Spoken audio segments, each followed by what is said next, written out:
Frank Bello is the longtime bassist of the thrash pioneers Anthrax, along with Metallica, Slayer, and Megadeth, considered to be one of the big four, being the most famous and one of the earliest pioneers of the style. Frank's been a long time request, so I'm really happy to be able to bring him to you. And I decided to change the concept of this from interview to conversation because Frank was incredibly generous with his time, and although we had the normal questions and Q&A that we covered and things we want to know here like gear, technique, amps, all that type of basic stuff, each question seemed to give life to an arc where we opened up to other stories and comparative ideas and everything from how your sound may be different on stage live to how it's perceived in the audience and why that's often necessary to how your gear in the studio changes versus live to ear training to growing up in the beginnings of this movement of metal. A ton of different topics, an absolute gold mine of information from somebody who we've all come up seeing and hearing and lived through multiple generations of the extreme metal movement and how it affected bass and even the style of production we listen to today. So, with that, Frank was incredibly generous with his time, so there's just an absolute library of info here. I'm sure you're going to enjoy it. Let's get to my conversation with Frank Bello. All right, well, I feel like SEAL Team 6 after the Bin Laden raid. We got him! He's finally here. The locomotive behind Anthrax. The bass machine, Mr. Frank Bello. How are you, Rodney? Doing well, man. Really glad we could get you on. And, you know, again, as I mentioned before, your name comes up so often and everything. So getting to pick your brain and share some info from somebody who's been, you know, flying the flag for so long is going to be a real treat, I'm sure. My pleasure, man. Thanks for having me. This is fun because I watch this, so this is awesome for me. So I love the background, by the way. I think that's a really colorful. I'm kind of jealous. I have a Kiss poster and some white, some beige paint, whatever it's blue painted. There's nothing else really going on here, but I love the background you guys have. Really. Oh, I appreciate that. I basically just went out and was like, what do you have in a Dracula's whorehouse vibe? So It works though, man. It really works. I like it. Yes. So before we kind of rewind time and go back a bit, can you give us some updates on the current? I know Anthrax has been in the studio here for a while and everything. What's going on with Bello as it stands now?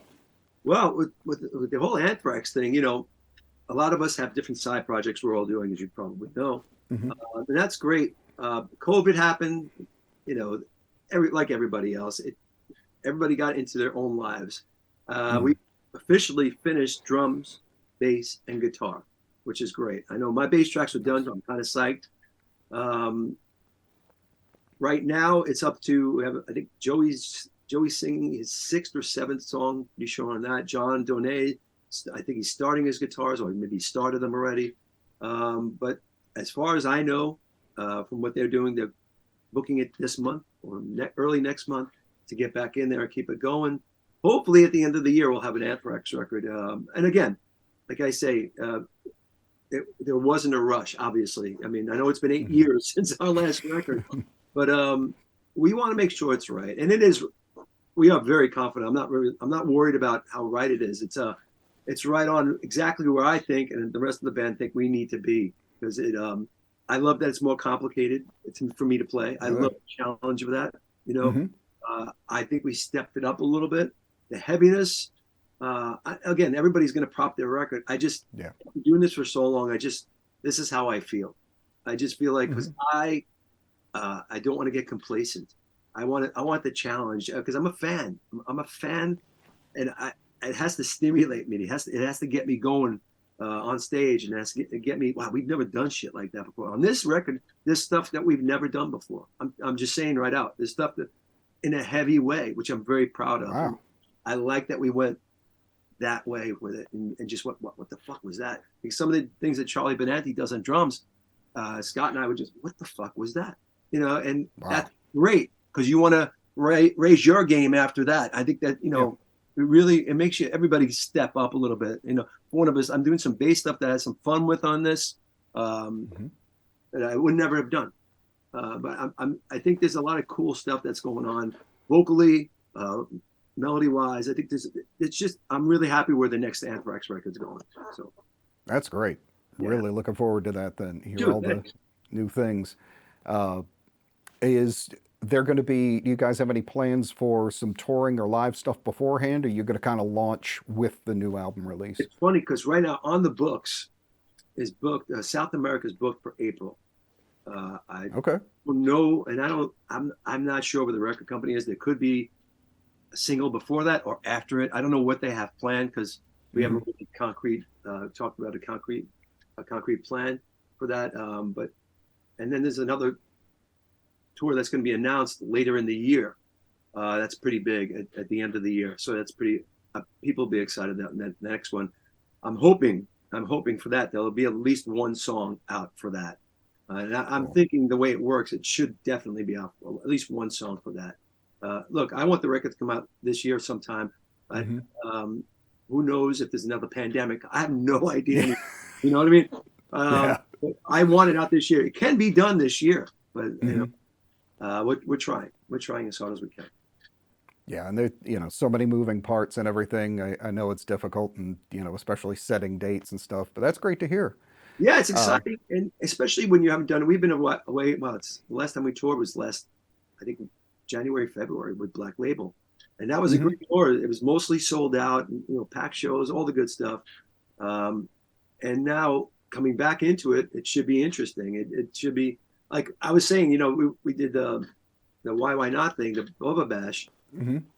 It was such a when you haven't played on stage in a while and you get on again, it's like, wow, I can't wait to do this again, right? Yeah, You get that for little sure. tease and you say, this is what I do, and Hmm. you forget sometimes, like, oh man, how good does this feel right now? Just jamming together with different musicians and making people feel good. The audience, the whole sold out crowd at that place, how Yeah, great was that? So it just made me remember, like, this is, oh man, it's been a while. I miss this. So I'm pretty yeah, excited to start up again. yeah. That's interesting thought on that one. This would be kind of something I'd be interested to know myself. Being there and getting to watch you play and everything. Which check out Frank's social media and there's clips everywhere and stuff. Absolutely killed it doing some Rush covers. As you did. Uh, oh, well, Absolutely. You killed it, dude. I was right there on the side. Every note was nailed. Every note. uh, And not on your bass either. That bass sounds killer. Right? yeah. I mean, Tim's bass, man, just Well, he's got that dialed in so well. I so mean, well, like fine tune everything. He's a yeah. monster. Awesome. So I know how it kind of is for me, but there is that difference in. Is there a different sense of things like you're getting back to the stage, but you're also playing someone else's material? And especially someone who's revered in the way that Getty is there a different sensibility in like the balance of how you approach it when you get up there? Because I Yeah, know, at least like with me, if I'm playing my own stuff, I know where I can get a little stupid and absolutely. lean out and nobody's going to know. And then you got a bunch of Rush fans, and I'm like, I know there's some guy out there with like thermal, know, in the field soldier gear watching if my pinky's curled at the right angle or something. And dude, that's so true because look, when you're playing your own stuff, I play Anthrax songs, I'm pretty comfortable. I think I would know the songs by now, right? You don't think about Hmm. it. Plus you created them. It's your thing. So you're allowed to improv if you want. Yeah. Um, with Getty stuff, we're such fans. And the crowd, specifically at a Bubba Bash, they're zoned in, as you said, they're zoned in. Hmm. And you pretty much have to know every note. Every note. Yeah. And it's funny because on social media, I remember somebody asked me about something with Free Will I did. I think I doubled up one of the notes. I don't Yeah. know if you saw it or not, but Uh-huh. I just I don't know. I must have just doubled up something, and somebody noticed it. Wow. I Yeah, said, I think I know the comment you're talking about because like yeah, I go through and see that, so I'll, during the interview I can ask you about that stuff, and yeah, I remember that, and I was like, dude, get a full time job and a girlfriend, would you? Like, what no, the hell? it's like, wow. Number one, I give him credit just for watching Yeah. so. So thank you for like watching so closely, And that's why you and I and people that do Bubba Bash and stuff like that and do these covers make sure we know every note, because people want what they want out of this stuff, right? Mm-hmm. Yeah, I doubled up. Sorry, my finger probably. I just felt good at that second that I doubled up the notice or whatever. Um, Mm-hmm. I, I I appreciate that, but yeah, that's why when we go out there, um, it's a different feel. You're almost, no matter how long you've been playing, when you do something like that, there's still a little. It's a nervous energy, like, Mm-hmm. um, but it's almost like it's the great thing about the challenge. I love the challenge of it all. Like Yeah. you and I with the bass pedals, right? Mm-hmm. Um, New life for us. It's a whole. I don't use them. I mean, I used them years ago with Anthrax. I mean, in the '90s for one song, but it wasn't anything like Geddy would do. I mean, Geddy's a master. That's the Yeah. bottom line. He's just a master at it, and I enjoyed learning how to do it, and it made me appreciate Geddy. I mean, I Geddy's up here for me. You know what I mean? Mm-hmm. And after I played it and started doing the bass pedals together with playing, and then the guy's singing, and then he's playing keys. Besides that, there's a whole new level to Geddy where I say, "Oh my God, this guy is an octopus. He's Mm-hmm. just an incredible octopus musician. That it's a God gift. That and a lot of hard work went into that. You could tell it. There was a lot of Yeah. hard work because he could play those bass runs, bass pedals, keys, and he's singing, and he's the front man. Let's face it. You know what I Mm-hmm. mean? It's just a whole new appreciation for Geddy Lee and Rush of what they do. So when the crowd is watching, like that's not like a Rush crowd they want to see a show. They want to Yeah. see you play the hell out of your instruments because all those songs are just so well. Everybody knows them. They're documented. They're just incredible riffs, the incredible runs, and Mm-hmm. every little piece is. We all know them. We sing them. Yeah. We sing the bass lines, we sing the melodies, we sing the drum parts, guitars. So if we know them that well, you got to pay respect to that. So that's the intimidation of going up, and that's the nervous energy going up, man. You got to be on, and Mm-hmm. and you just say, look, I'm just going to play and have fun. My thing was just go up there and have fun with this because I love these songs so much, and thankfully it went knock wood, it went Yeah. over. So it was fun though. I really enjoyed it. Yeah, that's cool, and it's interesting to hear, kind of the same thoughts that I have on your behalf too. Is watching all of those musicians behind that when you are paying either homage or you're playing someone else's stuff, even though you're getting back out on stage, there is that element of, it's you may be a good boxer, but you realize, I'm going up against Holyfield here. I got to be, no shots before the show. No, we're Nothing. going in. Nothing. And it's funny because usually I would, before a show like that, because it's so, you have to be on, I'd do a shot or something like that just to Hmm. bring it down a little bit. I didn't even do that. I just went up and I was like, man, all right, let's get going with this. Um, I appreciate, I like the fact that it's so raw. It's so Hmm. raw, and you're going up there raw. It's not, let's face it, we don't jam with these guys a lot. You know what I mean? Yeah. We did a sound check. That's what we did. We Hmm. jammed with some friends at sound check one time before we actually went in front of the sold out audience. So that's I kind of live on that vibe. You know what I mean? It's like that. Oh my God, anything could happen. I love that. I think that's why we play. I do. I think Yeah. there's a danger to it that we're turned on by. And I kind of love. I kind of live for that. This is. I'm actually going to. My initial questions are now getting partially sidelined because I think this is going to go into some stuff that maybe in especially your history and stuff too. I think what you're saying ties in a bit. I think that's also especially. Uh, I mean, you look at Anthrax, and you guys were, part of the Big Four. You were one of the foundational of what we understand as thrash coming up in the Metallica, Megadeth, Slayer era. All Right. these bands. This basically was the birth of extreme metal. You had that leap from Iron Maiden, Judas Priest, things that were, it was metal, but it still had its roots in blues. There was still modern melodic choices that people could do. And then things went much more severe in dissonance and speed and things. And I Yeah. think enjoying what you're saying there says something about the personalities that created this movement because there was that thrill that, like, why did we start pushing it? And it was like that thing of, I'm going to go up and play so damn fast, I'm barely hanging on to the bumper of the car as it's flying away, or I want to push the edge so far that I'm afraid I might not make it. It's absolutely that. And, I think that's the spice of life. Let's face it. Mm-hmm. Look, I don't know if I skydived one time in my life. I Really? had to No. do it. I had to do it. And I bungee jumped also. And maybe that's part of my personality. I'm all fucked up. But I just think you have one time. Why not? And, I loved every second of it. I don't know if I do it again, but I had to, Mm-hmm. right? Um, I love just trying it. Just try it. Just try it. Yeah. And the thing is about the bass and playing for people and stuff like that. I love it. I have to do it. It's not something. Oh, I have a job. I have a gig. I have a tour. I know how lucky I am at this age. And I'm still doing it. Look, uh, I'm grateful. The whole thing still gets me fired up. Even the thought of playing bass, like I told you last night, I was playing for 2 hours in this fucking basement right here, loud as it can Mm-hmm. be. And I was still that 17, 16-year-old kid in my basement last night. And I don't want to ever lose that because I think that's what keeps us all young mentally, Yeah. maybe sometimes physically. But I will always be a student. I will always be a fan. And last night I was a fan in this basement, jamming any bass thing I knew really loudly. And that's the thing I did at 17 and 18, all those younger years on my growing up. And I just Mm-hmm. thought, man, music, this whole thing is a gift.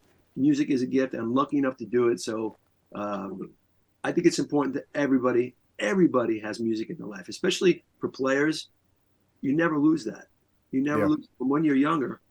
This is like it's really like your friend throughout your life. Let's face it. Mm-hmm. Even if you just listen to music, how lucky are we to have music in our lives to take us through the harsh reality of life?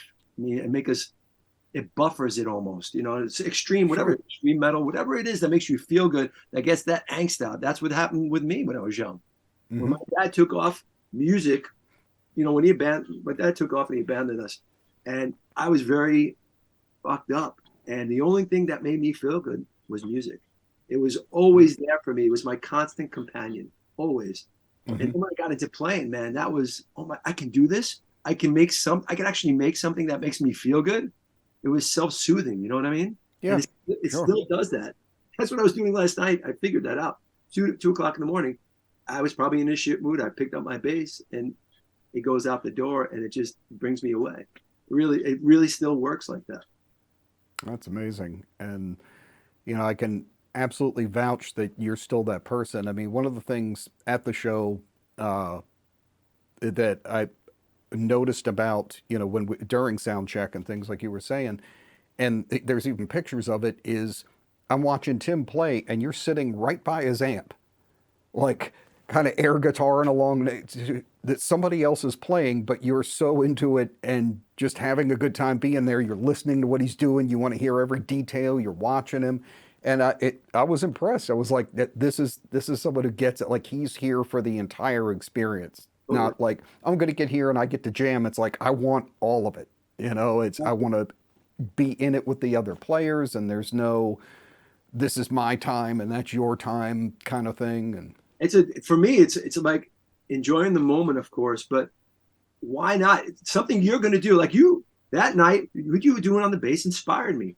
I think oh, we look at different players and say, wow, listen, watch this. I'll learn something. I think you always learn something from watching people. mm-hmm. Your technique, the way you held your bass. I watch all this stuff and say, how can I learn from this? Because it sounds so good, and he's so comfortable. You're very comfortable, and this isn't kissing up to you, Rodney. It's just you're very comfortable in your positioning with bass, and you look like it's a matter of fact that I'm having a good time. Fuck the world. And it really is that kind of vibe. And it just looks like you're taking in the moment when you're playing and when you're jamming. And I was watching my second row. When I was watching for sound check, I just sat there. Mm-hmm. That's just fun. You're just enjoying it, and it all gelled in. I found it funny because I think everybody was amazed at how good it really sounded on Yeah. stage. You know, I, Mm-hmm. I didn't expect that either. But I was watching. It's like, and you looked at Mike the drummer, and it just all worked out. It's like, wow, this is and then it was ready for show. You know what I mean? It was ready Mm-hmm. for show. One time in, we played it once, ready for show. Yeah. That's pretty great. And so yeah, I do. I learned from everything and everybody. Tim, I love watching. Tim's a great bass player, man. I love watching just, and I want to hear some of the things he's doing because he throws some crazy great stuff in. Yeah. Uh, Yeah. and I just enjoy it in the moment. For sure. So I feel like that's a good turn to go into where I was going to start out with you. What I guess it'll kind of answer itself about your inspiration and everything. But what were your firsts? Being what was your first bass, and what was the first song you did, and what Mm, that one song that you were like, okay, I got to start with that one. mm. God, my first bass was a 1972 Fender Jazz. I bought it for Okay, yeah, this is the 250. part where I pop up in your window and just like punch you in the face. Like, I'm starting out on like a J.C. Penney $80 again Harmony or something, and you're over here with like the Jocko special. Yeah, you know why? I worked in the deli in the Bronx. I grew up in the Bronx, New York. I worked in the deli. Music was everything to me. Period. I was going to save my money for the right bass. I Okay. got this deal, $250 for a 72. $250 was a lot of money for me back then. I was making $3 an hour, right? Yeah. So I saved. I worked after school from 3 to 8, and I Mm-hmm. saved my money, and I would, put on permanent waves, right? Mm. Free Will was one of my favorites always, right? Uh, Mm-hmm. it just happened. It happened like that, and then Iron Maiden, Killers, right? Stuff Yeah. like that. Those kind of songs, bass-oriented songs, made me want to step it up, And I have this in all my book. This stuff is because I remember growing up. My thing is the guys in the Bronx where I grew up. There was a lot of we used to call them Guidos, the Guidos, and where they used to have the pushback hair and the gold chains and everything like that. Very very tough guy, macho guys. Mm-hmm. I was friends with them, all good guys, all really nice guys, but I was just different because I was more of a rocker guy, and they were into Yeah. like that stuff. So they would come in the deli I worked at, and every Friday night they would ask me, "What are you doing?" Because we got along. I said, "What are you doing tonight? Why don't you come out to a club with us, fun? Why don't you come out to a club? We're going out there. We're gonna meet some girls. Blah blah blah blah blah, all this stuff." So I left because I knew that the new Rush album was coming out, right? Mm-hmm.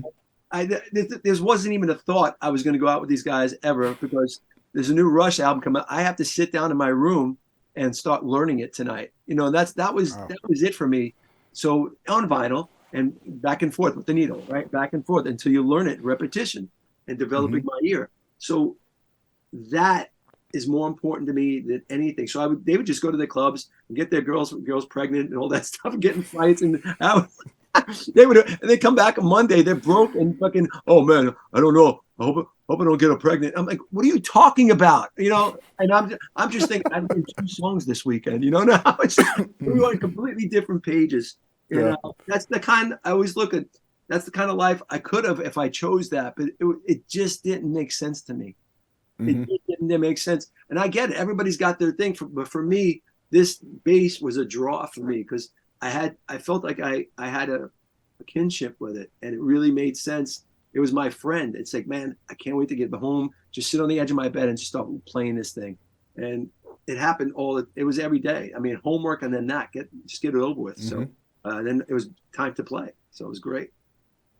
Oh, that's great. And I feel like that experience is invaluable, and a lot of what I deal with my students and things, and some videos that haven't always got the best response that I put up on YouTube, telling kids like, stop reading tabs, start listening. You're playing an audio form that you're trying to do visually. It's the wrong way in, and uh, it's that time of like they always look at it as labor, and I'm like, you don't understand. This is that time where you become one with something. Like you're so used to things just only having a short value. It's like once you've been working on something for a half hour, just doing it, and you're into it, it's like you've gone into a world this song has that you didn't realize was there. You start hearing all these little nuances, Yeah, man. and you can pick out things like I had a student that freaked out that I could to point out to him when the same note was being played at a different position on the bass because I could hear the tonality difference. It was more round, so that meant he was playing it up on the 12th fret of the E string instead of Yeah. the 7th of the A,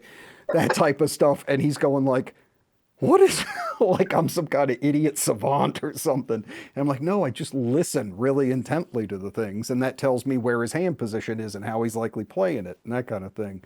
But I, I, it's a I blessing a lot of these kids are missing on, and they think it's not. They think they're missing out on hard work, and what they're really missing out on is that joy of just it's diving into that pool. And it's great to hear you talk about that and be inspired by it. You couldn't be any more right about that.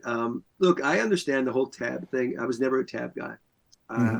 I like listening to, or I like the fact that, because, and this is what I like to tell younger players, it's such a joy where I can hear a song. Oh, that's an E flat. You know what I mean? You just know, Mm-hmm. oh, that's a D. Okay, we're going to F. I could probably figure it out right as I hear it for the first time. And all right, it starts here. I want that for everybody. I Yeah. want that for everybody because it is, you said the right word. It's joy. Number one, you get more satisfaction out of it because you can pick it out and it's less work. Let's be honest. When you could just start hearing things like that, like you said, with the high, the lower note, the lower string all the way up. Oh, that's a high, that's on the E string. How do you know? Well, it'll come to you, but you just put in the work, put in the work. Mm-hmm. Don't worry about being, just take the ride, man. Take Yeah. the, you know what I mean? It's so important to take the ride instead of looking up something. Oh, here's the tab to it. But I get that. You're not living it. Try to live. Exactly. You just feel it, and because you're supposed to play music, not work music, and that's Mm-hmm. my whole thing to younger players. It's like play music. Just learn to sink in and love it. There's nothing wrong with tabs, but I'm just saying go to the other side too. Develop your ear. It's really important because I think there's so much. It's so much more rich when you actually learn it like that. It's like, oh man, this is so good. Listen to that note, right? That kind of Mm-hmm. thing. It's like, Yeah. man, there's nothing like that. It really isn't. And I think as you get older, you really realize that, and you want to pass that on to any older, younger players from, because I want a new generation of players to enjoy what this gift of music is. So I think it's important. Sure.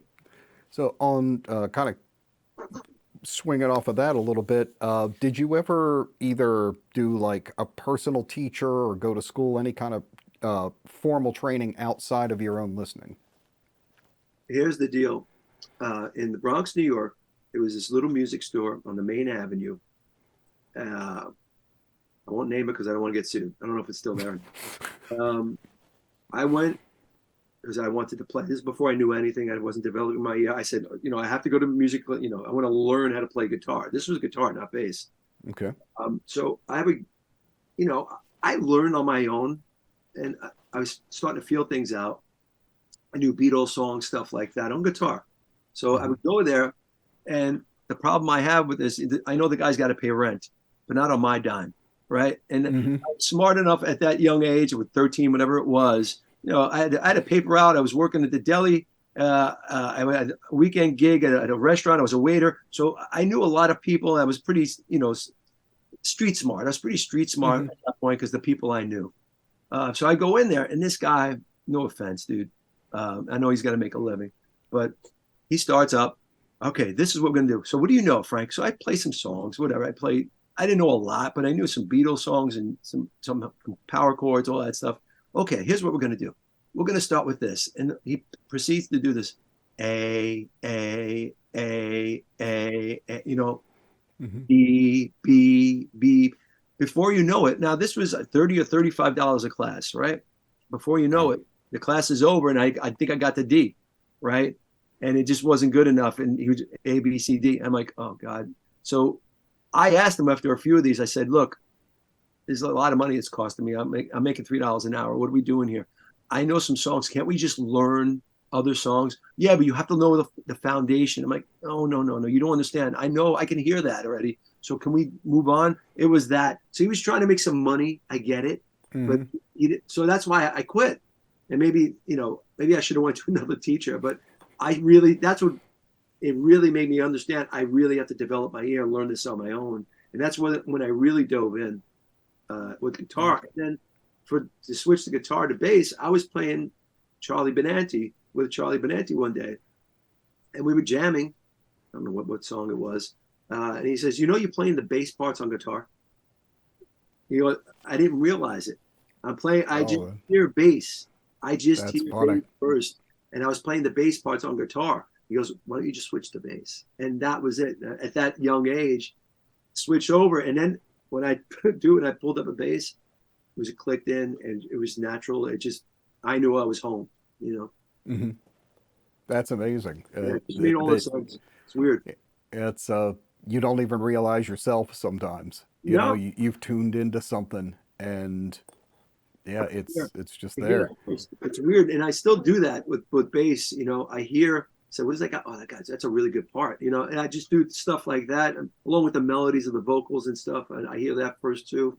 But I still write on guitar. I still play a lot of guitar, but my first love is always going to be bass because number one, I think we're the second class citizens. It's a guitar world, right? Hmm. Guitar world, and Yeah.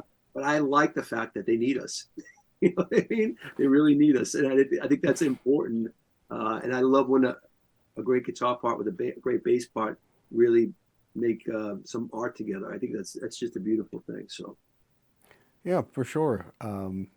Like I can definitely kind of see the same thing, and like in my early taste and choices and things, I've always been partial to bands that had single guitar players in my thing because it made the bass player have to play more of that bridge. You yeah, know, if you go into early stuff, you have, obviously Van Halen, Black Sabbath, sure, and then later you got like the original Ozzy with like Bob Daisley and yeah, Randy Rhoads, which wrecked me the first time I heard those guys going off.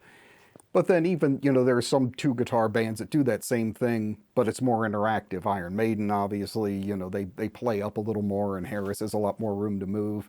sure. As soon as I started hearing that type of thing, I was just like, what's that other thing that keeps like making the bottom of my speaker do this thing?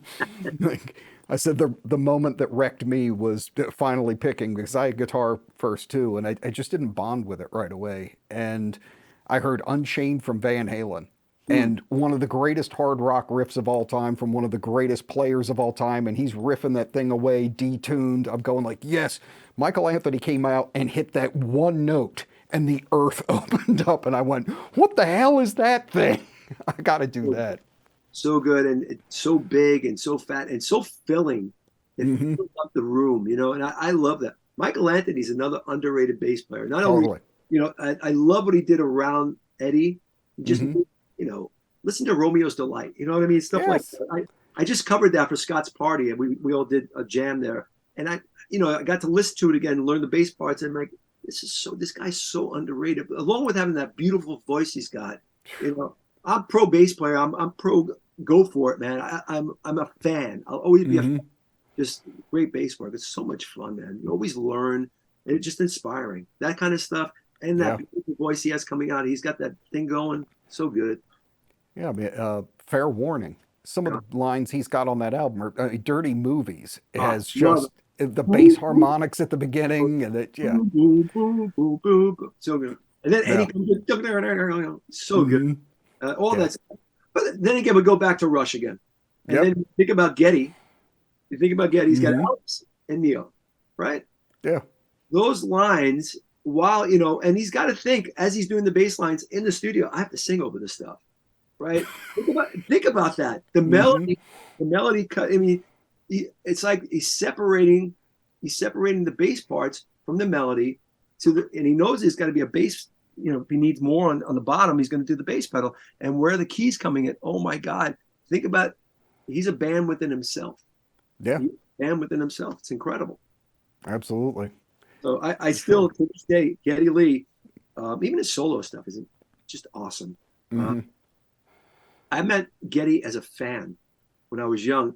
My Really. friends and I, as diehard fans, after they played Madison Square Garden, Rush, uh, Hmm. we were the type of guys to go try to meet them at their hotel. We would follow their limos outside of Madison Square Garden garage because we were pathetic and we had no life, freezing our balls off. And I remember we stopped in front of the hotel. We got They came out of their securities like stay back. They were all good. Hmm. They were really nice. Hi, how are you? They were signing stuff. I since lost my autograph, but I Oh, my one of the guys was flashing a lot of flashing and Getty's goes please please. That's all I remember. But it wasn't Frank Bello who's in Anthrax. It was a diehard fan meeting hmm. my idol for one of my idols for the first time, and that's the only time I've ever met him. But Wow. I look forward to that. That just proves how much of a I'm ridiculous. I know, a Well, fan, a fanatic I am with this stuff. But I live it. I live this stuff. I don't think you ever stop being. I don't think you ever should stop being a fan. That's the truth. well, yeah. If you don't have that fundamental love of it and appreciation of the others that are doing something, it's just what's your motivation at that point? Yeah, You it's know. true. It's true. Uh, Like, you look at these music like a Dave Grohl. hmm. Dave Grohl still one of the nicest guys I've ever met. Dave, we're working at his studio 606 with the new Anthrax record. Dave came in, hung out, just just a vibe. He creates like this cool vibe. He just wants it's a hangout vibe. It's not I'm Dave Grohl. It's nothing like that. He's just a good dude. He's one of us. Hmm. You talk shit. You talk music you're into. All that you've grown up together on. Um, I think that's great. That no matter how much success you have, you can still be one of us. I think that's important. You know. So Oh, because we're all just the musician, we're all just musicians, and nobody's better than anybody. It's just people have successes, and that's all good. And so I like the fact that that can still happen. You can communicate like that. sure, sure. I've always kind of had this thing in my head that I mean, it's okay to have an ego about what you do. You should be proud of what you do, and let's face it. If we didn't have a little kind of part of ourselves that likes to be noticed, we wouldn't get up on a stage in front of a bunch of people and make a loud noise like a monkey. That's why we do But it. Sure. but at the same time, having that thing of like, I dig that monkey too. It's like and being able to have respect for it and not always be this thing of I can't be cool. I can't do this because then I'm coming down to your level and I always want to be above you type of thing. There's no time for that. You know what I mean? There's Yeah. no like the older you get, you see, there's no time for any of this because I'm in the moment, man. You got to live in the moment. I want to enjoy each moment. I'm enjoying this, and God, it goes so fast, and it's like, man, I want to be positive and just create. I want to create a good vibe, and I want to make Yeah. people feel good. That's where I'm at, man. I just want to have a good with good people, create a vibe with them, and let's just have a good time for this moment that we're together, and that's where it's at for me. You know. It leads into definitely a question I wanted to ask you. One of the things I think is a hallmark of your playing, especially with Anthrax and the live shows, and it's always noticed with anybody I know that's seen the band, is just the raw and unbridled enthusiasm that obviously comes out of you with your performance, like the amount of movement, like the ear to ear smile, the way you attack the bass, just these huge mannerisms. One is you've already talked about, being inspired and wanting to present and just go into it 100%. Do you find that it's difficult to balance that type of performance with also, not compromising the accuracy of your playing and that type of thing? Great question. Um, Accuracy is first. Playing is first, always. It's got to be first. Even when you like, say, I do a stupid jump that I don't even know why I do it. To tell you, I don't know why that happened. It's a spur of the moment thing. If a riff gets you going, that's what it is. It's all in the music. It's all in Mm-hmm. the moment of that riff, music, whatever it is that gets me. I just feel like that, and something's Mm-hmm. got to move in me. I'll make sure. I'll make sure I have a time where I can do that. If you notice, if I'm doing a run, there's not going to be a jump, or I'm not going to be running across the stage, or if there's a specific part. But if there's a part, if it's a riding E or something like that, or it's it has to be the right time. But if there's a riff, doing that right there, man. If I'll figure out how to do something in that riff, it's important to me. Okay. All right, can I do this? Am I Mm-hmm. gonna? I want to, like I am the law. Whatever song it is, whatever song it is, I'll make sure I have the playing down. And look, we're all human. I fucked up, and we all fuck up. And I'm not 100% accurate always, but I Mm-hmm. try to be. I try to be, but if I look, I'm a clumsy bastard too. I fall. I fucking fall a lot. Um, but yeah, I always make sure I have the notes. And the great thing about it, and how you know this, the microscope of how you know this, when you hear live, when you see some live video, and we do one of those things, Hmm. that's how you know when your producer comes up to me and say you don't have to do the songs over. You don't have to touch up. I love that. That's Yeah. from the back when you don't have Hmm. to replay stuff because you made a jump or you're running across whatever you're doing for the show because you Hmm. feel like this moment. And I I think that part of the show, I love what I do. And that's Hmm. honest as I can be. I know how lucky I am to do this. I want to make the person that paid whatever money they pay for that night, I want to make them feel the way I feel. That's the most That's great. important thing. I want Hmm. to, if I can, by doing one of those jumps or running, showing that enthusiasm and energy, if I can make you feel that in that moment and make it worthwhile for you to be in that audience and you go to work tomorrow feeling good, Hmm. that's it, man. That's it for me. Yeah. Because I know I'm just you. You know what I mean? I'm an Hmm. extension of you. So I want to make you feel good when you come in to see me. Thank you for coming, man. Here's when I'm going to do everything 110. I'm going to leave it on the floor, leave it on the stage, and I want you to go to work tomorrow. Feel it, man. I feel that was great, and that's the ultimate satisfactory for me. That's satisfaction, and I can't. That's why I'm exhausted after a show, and I love it. I love the Hmm. exhaust because that means it's a good day's work. You got to give it. These people are coming out, man. I'm a fan. I want to see you go for it. You know what I mean? And Hmm. how don't you do that? How don't you do that? And Yeah. that it's really important to me. That's great. I can really appreciate that. And I think that's when people are much more forgiving of a drop note here or there or something like that. It's like, I mean, what was it? Even the old Beethoven quote is a wrong note is forgivable, a passionless performance is not. That's And it's funny enough. I was talking to a teacher about that quote. That's funny. That's funny you say it. As a teacher, a music teacher, about that quote. And mm-hmm, yeah, it's a forgiveness mm-hmm, because look, again, it's a show is a show is a show, right? It's all part of the show.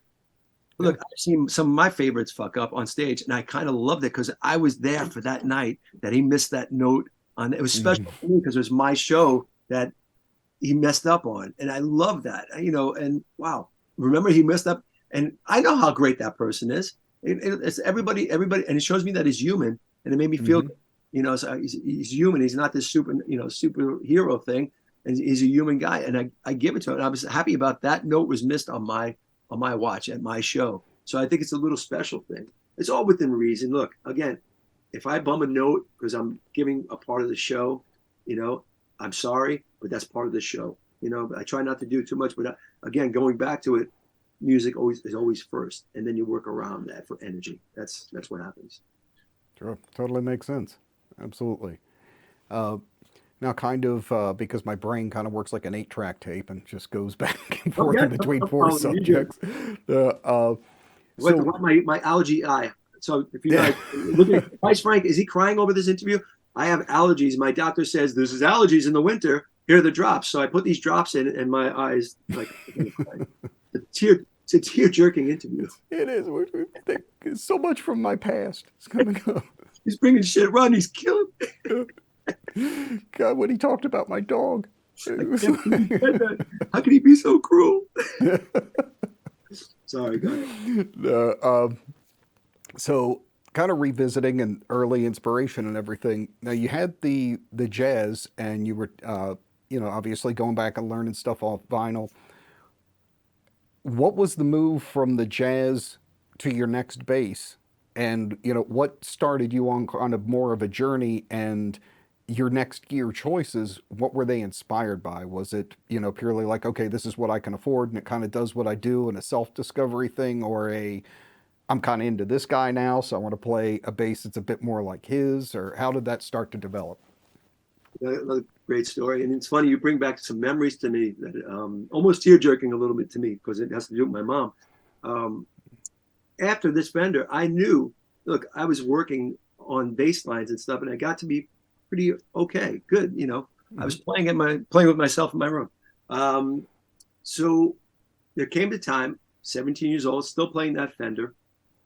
Um, I was teching roadieing, whatever you want to call it, for Anthrax. I was friends with these guys, so I would go to the rehearsals and help them change strings. I was horrible. I was horrible. I'm the worst tech in the world. I knew nothing. So, but we were friends, so it didn't matter. It was more of a hangout than anything. So I had heard they were trying out bass players. Long story short, I auditioned. I got in the band. I couldn't bring the Fender out because it wasn't roadworthy, and plus I didn't want somebody to steal it. That's the truth, because it was my first bass, and so I had some money saved from the deli back in the deli, but I wanted to get this Jackson Explorer bass, neck through body, was neck heavy. It's I'm gonna I'm gonna $1,000. pause you real quick Go ahead, because go for it. I have a real weird memory. I'm gonna see if I can guess this because I think I saw a picture of it Oh, they're once, there. and I was like, was it blue? It was black. It was black. Okay, It good. was black, but it could have looked blue in the lights. So Hmm. I got my long story short, I had $500 saved for this bass and all my savings for this stuff. I got in the band. Anthrax was just going to start playing tour, shows and tour. And this was 17. So I was graduating high school early to get into Anthrax, right? So I got in. So to go on tour with Anthrax. So I had $500. This bass was $1,000, right? God rest her soul. My mom gave me the other $500 for my first bass, and I still remember that bass. It was very special because she gave me the money because she knew she wanted me to look good and be prepared and all that Hmm. stuff. It was one of those. So I did my first tour with that Jackson bass. But here's the deal. Because it was a neck heavy bass, the way it was designed for some reason, whatever reason it Hmm. was I was playing, the neck would go down this way, right? Hmm. So I'd be bending the strings playing live. So I was trying to keep up the neck because it was neck heavy. So long story short, I go in the studio and Carl Kennedy, our producer, sees me playing, and I'm nervous as shit. This is my first recording. He gives me a shot to calm me down. Everything. I'm fucking nervous. So he sees me. He goes, you're bending the strings out of tune. So long story short, because I was trying to hold up the bass, I got used to bending the string every note I was playing, Oh, and so I had to adjust that. And I'm petrified because I'm in the studio for the first time, so I had to adjust that. It was a learning curve, but that was my first bass. It was great for the time, right? It sounded hmm. really good. It had EMG pickups and humbucker and all that stuff, but it sounded good. Um, but I knew it wasn't the right bass for me. It was my first Hmm. bass for live. Now it wasn't working, especially when he told me my playing was, I was bending strings out of tune. It wasn't going to work because I wanted to get in line with what I had to do. So I got rid of that bass, and then I started. With I think it was ESP after that. It was ESP after that, and I started with them because they were at the time in New York, all that stuff, and Hmm. it started working, and it was great. It was a great relationship. All my relationships with bass companies have been great. There's no harm, even if I've Hmm. left. They're all my friends. They're all still my friends. And let's face it, they're all interchangeable because who's at this company one day is you're repping Yep, another company another day. So exactly. we're all still friends. It's like we leave. It's amicable. There's nothing I've nothing but good things to say because relationships just run out. That's what happens in this business. Yeah. So the ESP was next. They were great. Then I went to Fender. Uh, Hmm. they were great. I was with Fender, I think 17 or 18 years. I had a few signatures with them. Um, and, I look at it because these are parts of my life. And we're talking about this, Ron. You're making Yeah. me think back and like, oh my God, I remember this zone, this chunk of my life was with this guitar company, this bass company, Hmm. and this other chunk is with this company. It's weird how it works. That's how you start thinking about it after a while, Yeah. Well, Yeah, and it is. It's landmarks. it is. Yeah, And for sure, like I've tried out a couple of the bases that you've had, like signatures and things. I think even I it was because of you when I had my first endorsement and kind of wandered out. I looked at ESP. I think it was the Surveyor, was it at the yeah, time? The yeah, PJ set, yeah. yeah, But the consistency I see with all of them is they've always been in the heritage of the Fender template. Even if you go to like ESP, it's still like a Peabody yep. type of a setup, that type of thing.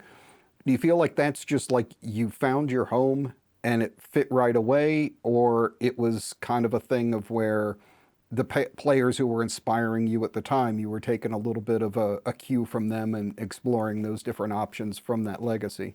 A little bit of both, and it's the latter, the first part about it, because the players, I'll always have Phil Lynott at on the cover of Right. Hit Parade magazine. I don't know if I'm dating myself Oh totally. yeah. In the on the cover, Steve Harris on the cover. What bases were they playing? Was it Fender? Precision. I love the way the headstock look, and how the tuning peg gleamed off that spotlight, right? And my eye, and it made me, oh my God, it was a fascination thing. I said, that's such a cool fucking bass. Look at this thing, man. Geddy Lee. Geddy's known for the Rickenbacker, but his Fender, I have one of his Fenders. That's an incredible bass. But yeah, that's along the line, and I've had that style all my. I just identify with that, and it seems to fit me well. And I've tried, like, even when I was with ESP, I remember, and the blue bass I think you're talking about. I think it was they had made me a special, like, it was more like a Thunderbird kind of vibe. Have you seen that one? It was Maybe. it was blue with a mirror pickguard. Funny enough, Maple neck. I think it was a maple neck. I think I Yeah. gave that bass. I think I gave that bass to Pete. Rest his soul, Pete Way. Yeah, yeah, of course. I think I gave that bass to Pete Way in London because he was saying how much he liked it. Oh wow. Yeah, yeah, and I think I gave it. Yeah, it was a while back. I think he left with it that night because I had two of them. Oh, We that's played, crazy. yeah, I forgot what show was it. It was a big place in London, and I remember I had, because he was one of my idols. I love Pete. He was a sweetheart. I love his bass playing. UFO were the best. I love UFO. So of course, you're Pete. So it's all. But yeah. So that, again, I've tried other things, and look, I'm always open to try things. But right now, that seems to fit me. I look. I was playing the '77 Rick at Bubba Bash. Yeah. Dude, that thing just was a ripper, and because Tim has it locked in so well, and everything from the pickup to, I mean, just the feel of that bass it was incredible. Just a smooth vibe on that thing. You want to play, you don't stop playing that thing. So Yeah. I mean, I enjoyed that, and that's really the first time I've played a Rick. I remember I used to own an old school Rick years ago. It was stolen. What else is new?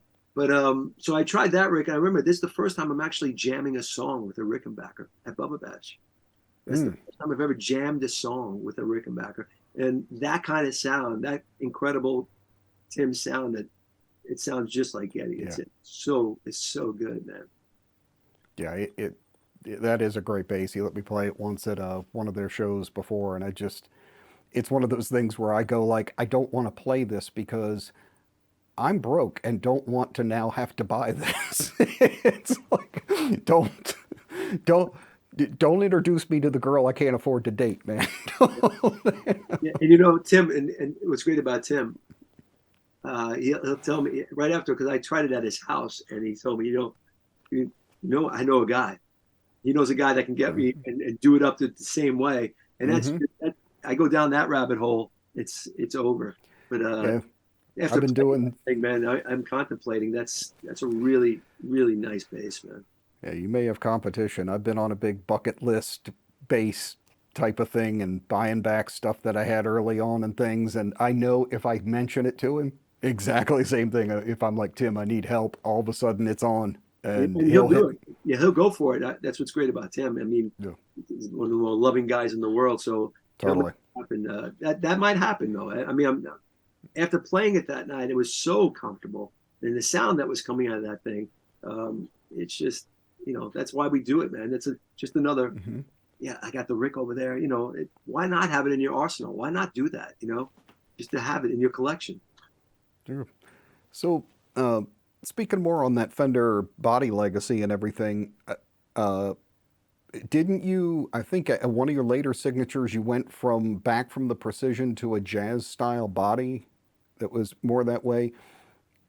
What kind of made that happen? And I find like that's usually two warring camps, is people either like the jazz body or the P, and like it's like the LA San Francisco feud, like you will never, neither side will concede type of thing. When I was with Fender, you're talking about when I was with Fender, I went back to Hmm. more of a kind of jazz. Like, they had this body coming out that they really they asked me, to be honest with you, would you? I like the look of it for my next signature. Hmm. Would you be opposed to trying this out? I said, okay, make me up one. Let me try it, see how it fits. It worked. It really felt good, and I like the Mm. way it looked. I like the I knew what I can do with it. It had it really checked off everything I needed. So and for in this world with companies and stuff, you make them happy, they make you happy, right? Sure. So I thought it was a personal thing. I liked it, so it didn't. It was nothing really different. It wasn't. It asked me to play like a star body or something. You know, it was just Hmm. it worked for what I needed. So I thought it was a great. It's a great sounding bass too. So all the Hmm. bass I've had with different companies, I'm very proud of. They're sort of like, again, that block of time where I was that I remember, man, and then you start remembering the shows, right? Yeah. Yeah, and that's what's great because these things, they're journeymen. They come with you. They come Hmm. with you along these paths. And it's like, man, remember this? And then I start looking, what bass was it? Oh yeah, the ESP or the Fender. Yeah, I look back and I've been very lucky, and I look at them. They were with me. They were, as much as I was on stage, they were on stage. And I kind of Yeah. look at that, and I love that fact that I could look back to this. It's like a sense memory thing. You can pick Sure. up bass, you can start playing it, and you start thinking about shows and stuff. I love that about life, man. You could just, yeah, I remember this. You know, Hmm. that's why, we talk about going back. I know I'm going all over the place, and I apologize. No, no, that's what you're here for, man. Yeah, going back to my original 72, my original bass, right? Hmm. And I don't know, we probably talked about it on the side, but you and I have talked about this. I still have the last strings that I learned on from way back when my grandmother, the long story, how I found this bass again, because I thought I lost it forever. Rest her soul, my grandmother called me up, uh, and, and my grandma, she's from the Bronx, rest her soul, and she's the best part of life, and I love her to death. I miss her. So she calls me up in her tone, Frank, I found this guitar. I found, Tina Babe's the best part of life. Frank, I found this guitar. What do you mean, Graham? I'm cleaning the closet out. And I found this guitar all the way in the corner. You want it? I'm going to throw it out. And I'm like, no, Graham. No, no, no, no, no. I'm coming down now. So I got there 15 minutes. I flew down there because I knew with that, because she said it was beige. And it says, Oh, it says Fender. And oh man. that was it for me. And I Yep. felt, I'm home. That was it. Hmm. I thought I lost it forever. I thought it was thrown out, blah, blah, blah. And I found this thing. So I still have those strings. I haven't touched that bass, even with the knob off of it. I could have it redone, but there's Hmm. something special when I pick up the bass and play on those strings that I was learning on.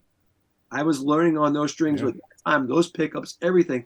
So I'm kind of bouncing in my head. Do I want to change this bass, or do I want? I just want to leave history alone, because I mean the Yep. strings aren't even rusty or anything yet. You know, Hmm. they're there. Those are the strings I was literally learning on because I couldn't afford strings. Who can afford, right? You couldn't do Yeah. that. It was $3 an hour. So Hmm. uh, there's something about my history, my growing up as a boy, becoming a man, becoming a musician, all that stuff is locked into that bass. That's very sacred to me. Hmm. Very sacred to me. So I probably won't, because there's other basses, right? I Yeah. probably won't touch that and just leave it alone, right? Yeah, I mean, it's more valuable that way. And I'm having a complete brain lock on it. But one of my favorite terms, it's actually a Japanese word. And please, in the comments, guys, if you know this word that I'm talking about, hit me up with it. I know the second I hit stop on this recording, I'll go like, God damn it! Like I know that word, but they literally have a word for something that means something that has a flaw that makes it way more valuable than if it were merely perfect. Hmm. That's it then. And I'm like, that's the thing. That's Yeah. it. It's realizing that something is so much more precious because of how it came to be in the state it's in than if it were brand new and stellar and Yeah. that you would never touch it. Mm-hmm. And I've always loved that there's an idea that somebody went, recognized it, and went, we need a term for that. Great. Please let me know that word because I'll use it. I'll definitely. Absolutely. write that down and I'll put it on a bass, it's something that's this. Because, it's funny because those are the days, and it probably is, where you're building up your calluses and stuff, Mm-hmm. calluses. Those are the days where there were blood blisters. And sometimes those blood blisters would pop on those strings. And I think, my friend Rodney, I think there's some remnants of blood on those strings that's still there from learning. Show me of the path. It's kind of like it brings you there, man. It's like, all right, I Mm-hmm. remember that. I was learning that whatever Rush song or Iron Maiden, whatever Iron Maiden song, and I had to play through that blood blister to learn this part. Mm-hmm. It was so important to me that the discovery of actually playing, and all of a sudden, oh shit, there's blood on my bass, and it because the blood blister popped because you're so dedicated to that part, and it's a Yeah. part of growing up, and it's showing your discipline of how the path of learning how to play bass. And so I think that's still in that on that bass right now, which I'm Wow. really and I'm the more I'm thinking about it, I'm never changing these strings because Yeah. I that's my history. That's my I want to give that to my kid. You know, Mm-hmm. look, I don't care if you ever play. Just want to know this is what I've done. This is part of when I was your age. This is it. You know, That's amazing. Yeah. I totally get it. I mean, it's literally your DNA it literally is involved in my this. DNA. And the more I think about it, because we just again, isn't that funny? We were just talking about this. That Mm-hmm. brought me to that time and place, Rodney. I was just Mm-hmm. in that moment where I was 17 again and going through it. I'm just thinking, wait, that blood blister. I remember I didn't change those strings yet. Holy Mm-hmm. shit, right? Sense memory, all that. And it's a path. It's a path, man. I know I'm going too deep. I'm sorry, guys out No, but there. that's the thing. I feel like these are the conversations that don't get on, scripted interviews and stuff Yeah, like that. That's why I wanted to have a player like yourself on and be able to have these things. And I think, especially, because we're both, I think, concerned about, getting younger people into it and showing them the pieces that I feel like they're being robbed of, that everything is so fast and instant gratification and just use a backing track or just do this stuff. They miss out on your they don't have an understanding that pain kind of can change over time, that what seems painful now will be the thing that you love the most later when you think about it. It's like you say something like that. I distinctly remember I had a bass teacher for a while, and one of the first songs I ever learned was Heaven and Hell from Sabbath. of course. And because I'm an overzealous idiot, I was like, oh, yeah, this seems like I could just all the way through it. I can do this. Completely forgetting about the end after the guitar solo where he's doing a hammer on for 7.5 hours. you know? And he's like, oh, okay, it's B to C sharp. And I remember sitting there for hours just going, do, do, do, do, do. And the next day in school, sitting at my desk and literally having my arm do tremors because I had done that hammer on so long, like my hand was just jittery, and having people like looking at my hand and thinking like, is this guy a cokehead? What the hell? But it's and my fingers freezing up and locking. I was getting tendonitis from sitting here going like, yeah, maybe this wasn't great for your second song. This you But could have picked a little tip my smarter. hat. I tip my hat for going for it though, because Oh, you felt it, man. I mean, look, and that's the pain from all that though. You do remember it now, and it was all worthwhile. That's the way I look at it. So mm-hmm. yeah, I do try to tell young players, and look, in my clinics, people show up from there's like 10 years old into 60, they're in their 60s and still wanting to start playing. There's It's nothing great. better for me than to bring people on stage with me and put my bass on them and say, just try it. Let's just do one or two notes. Let's just try this way you get the feel of it, and then we'll go from there.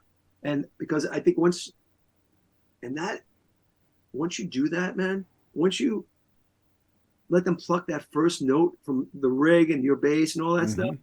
you can see the fire start. You just Yeah. ignited something in these people that gives them hope and spirit. And, it's like, I want to do this, and Yeah. if I can do that with everybody, because I know what it's done for me, not even financially or anything like that, what it's done for me as a person to make me feel good. If I Mm-hmm. can instill that in people, if I can pass this tool, this thing that's been beautiful, great to me all my life, and make you feel the way I feel, just whatever, a little bit of your life, man, that's really paying it forward. It's all Yeah. about paying it forward and making people feel good. It's like, man, you don't know, but you'll believe me. Just trust me on this. It's gonna feel good. Once you get it, once you start it and you get addicted to it, this beautiful art, Mm-hmm. you just keep wanting more. And it's all natural, it's all organic. It's going to make you feel good. It's better than any drug, that's for sure. So uh, Absolutely. that's the way I look at it. So that's my drug. So Mm-hmm. I keep doing it, and I keep finding out more and more about it. That's why when you see me sitting and watching people, I have to. You need this. You need this stuff. It feeds you. Yeah. At a level that is hard to describe. You don't, you can't put it into words, but there's just something where you went, this was the right thing. Yeah, That's yeah, for sure. yeah. And so that's what I know now, and it's the right thing, and that's why I want to pay it forward to make other Mm-hmm. people understand and give them the outlet, because life is so tough. Life is Yeah. so. I tell my son this stuff. This is a great outlet. Music is a great outlet for people. Even if you don't want to play, you don't want to listen. This great gift that is music is the great outlet. You release that valve a little bit when it's too hot, man. It's like woo. It's gonna calm it down. It's gonna make you feel good, and it's a natural thing. So I try to spread that. That's awesome, man. Really, So really great. Uh, now, bouncing, I feel like we're going like chapters almost of like, here's the gear and the thing that was happening, and then here's the life that was happening with it. That's kind of a cool thing. I like how that's shaping up. So, my next thought on it would be from early on, and you mentioned it a minute ago, you got on a train as far as gear that to me was one of the immediate imprints when I first heard your playing, and something that's been consistent with you, and I think revolutionized rock and metal playing. It became a standard, but was the EMG pickups. How did you come across that? Was it just in a bass that you wanted to play, and that what was in there, or were you inspired to get those and put them in, or how did that work? remember that Jackson bass that my mom paid half for? Mm-hmm. EMGs were in that. That's the first real vibe. And the power in that, the sustain, everything. There's a lot of power in the bass, and that Mm-hmm. really imprinted in my brain. It really did, and so that was always in it. So I knew that was a go-to. And in this business, there's a lot of pickup companies. There Yeah. are, and there's a lot of validation. Everybody wants, use this, and this is the best, and this is the best. I find that these work for me.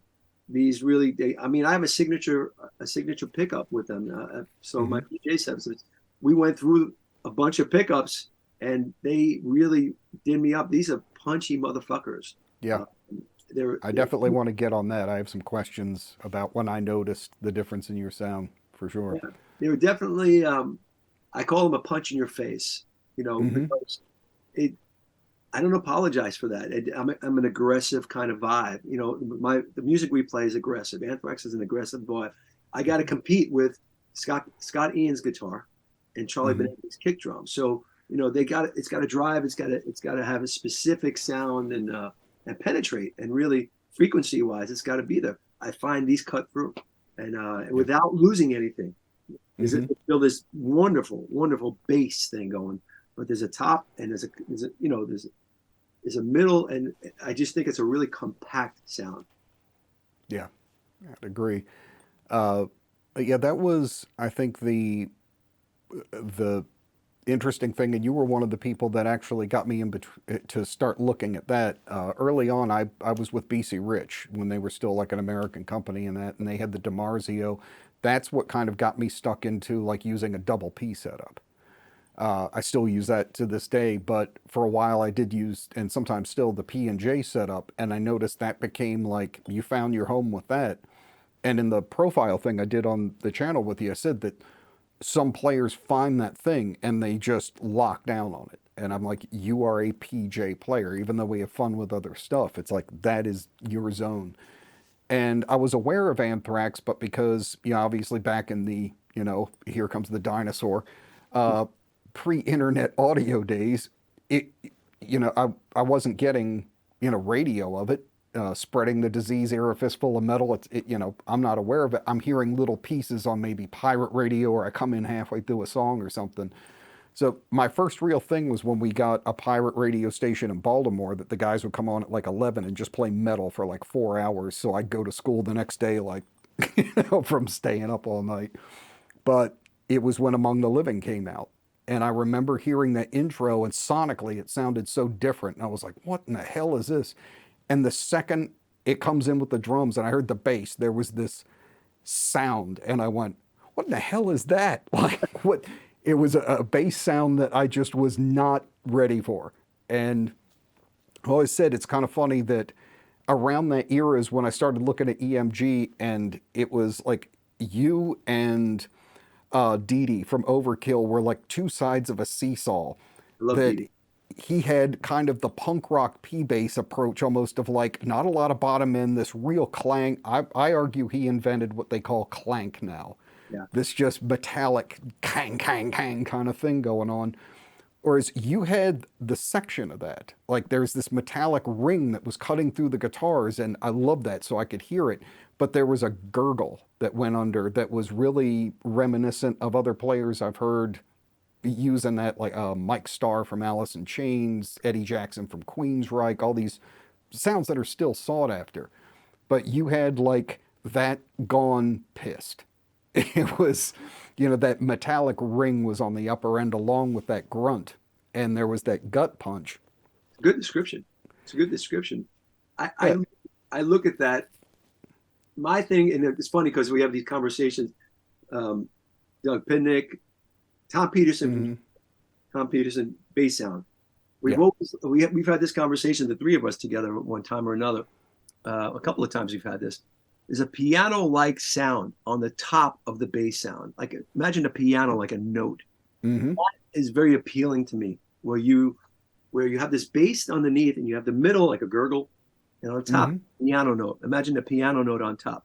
Yeah. That is my ultimate fantasy, right? We're Mm-hmm. always chasing this sound of that locked in one one whole sound together, where you could actually hear. It's a frequency thing. It's a Yeah. really and the music we play, because most of the time there's a heavy guitar that you're gonna get. If you have a normal bass sound, it's gonna get drowned out. You won't hear anything, right? If Mm-hmm. you kick drum on the other side, it's gonna get the low end. So you really have to find. And Eddie Kramer, who produced Among the Living, and we really worked on that to cut through and say, because we were doing different bass sounds. It's like I'm not hearing what I'm playing. Well, I mean, Mm-hmm. so we started experimenting and say what really works, and you're hearing what really worked, and because that cut through everything, and I still love that I'm chasing that tone because I Mm-hmm. know, music changes, riffs change, songs change. Um, I with every record I do, I try to get that kind of sound within the songs that are written. It's weird. I don't know if you understand that, but Yeah. Of course. Mm-hmm. because specific songs have specific bass sounds, and for that record, it was that. But it's that kind of idea. The ideology is there for that. It's like that is going to be a piano note with a gurgle in the center, the low bottom end, punch in your face. It really is that, and that's what I long to. I need that. That's what gets me Mm-hmm. going. It really does get me going. Sure. Uh, During that era, Among the Living, and kind of going forward, where your bass sound was pretty well centered and identifiable, what was your amp rig like, and what were you using outside of the bass to get that sound? Those, we experimented with a lot of stuff. That was probably a mixture of these old God transistor Marshalls and some SVT in mixture. We because we were experimenting, and it was carte blanche, right? Mm-hmm.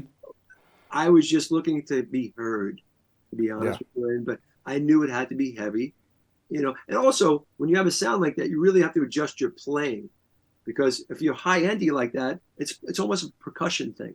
It's a percussion thing. Yeah. You have to really lock in that way. Mm-hmm. Among the Living, at the beginning, you were just talking about da da da da da da da da, because the guitar is right in. You got to make sure you're locked right in with that kind of sound. It's easy to, I don't know if you do it, if it's even longer on the fingers, or if it's cut off a little bit. You got to be really, because it's the microscope, dude. It's the Sure. microscope, and you got to be Yeah. on with it. So I remember that was kind of a learning curve after developing that sound, because you Mm-hmm. rehearse for the record and you have everything locked in, ready to record. But Mm-hmm. after getting that sound, you kind of have to adjust. All right, let's pull back here a little. Let's push in a little bit more there. Mm-hmm. The sound is done. I don't know. Does that make sense? Absolutely. Well, Yeah, it's yeah. it's that old thing. I mean, if you want the spotlight to start being on you, more people are going to look. You Absolutely. know. That's the truth. And not that I was looking for a spotlight at all, Mm-hmm. but I just wanted to sound, number one, you just want to be heard. The bass needs to be heard. Otherwise, it's going to be drowned out by the kicks and the guitar. That's the truth. Yeah. Also, with my bass lines and stuff, the stuff that I write for the bass lines, I try to tell a story within the story of the song. So I don't want to, you know, I don't want to overtake the song at all, but I just want to Mm-hmm. add a little thing. Oh man, that's cool to make you listen to it again. Maybe listen to that song again. Oh, that's a cool bass part right there. What was that? And make it's another part of the story. A bass line, for me, bass lines are always a part of a story. Um, Of so course. and you want to be heard, and that's Mm-hmm. that's where that mindset comes in. Yeah, for sure. It's interesting that you use an SVT and some Marshall because I heard some of the isolated tracks. I grabbed some of the tracks and was listening to just the bass parts, and I could definitely hear that SVT character in it. So I was like, this is Ampeg somewhere. Yeah, But having it blended in with Marshall, I wouldn't have necessarily guessed right away. And I don't think a lot of players know how far back that so many players have done that. Chris Squire using Marshalls, Biamped. Bob Daisley from Ozzy used Randy's head in the studio. They just played through the same amp. amazing. And Yeah. I mean, it's all about getting the sound. You don't care how you get there, Mm-hmm. right? It's all about getting the sound and what's going to work. So what do you have in those days? What did you have in front of you? SVTs, right?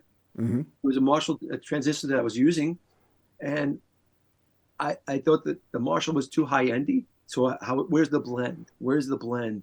And I think that's why it really worked. And to Eddie's credit, man, he was patient with me.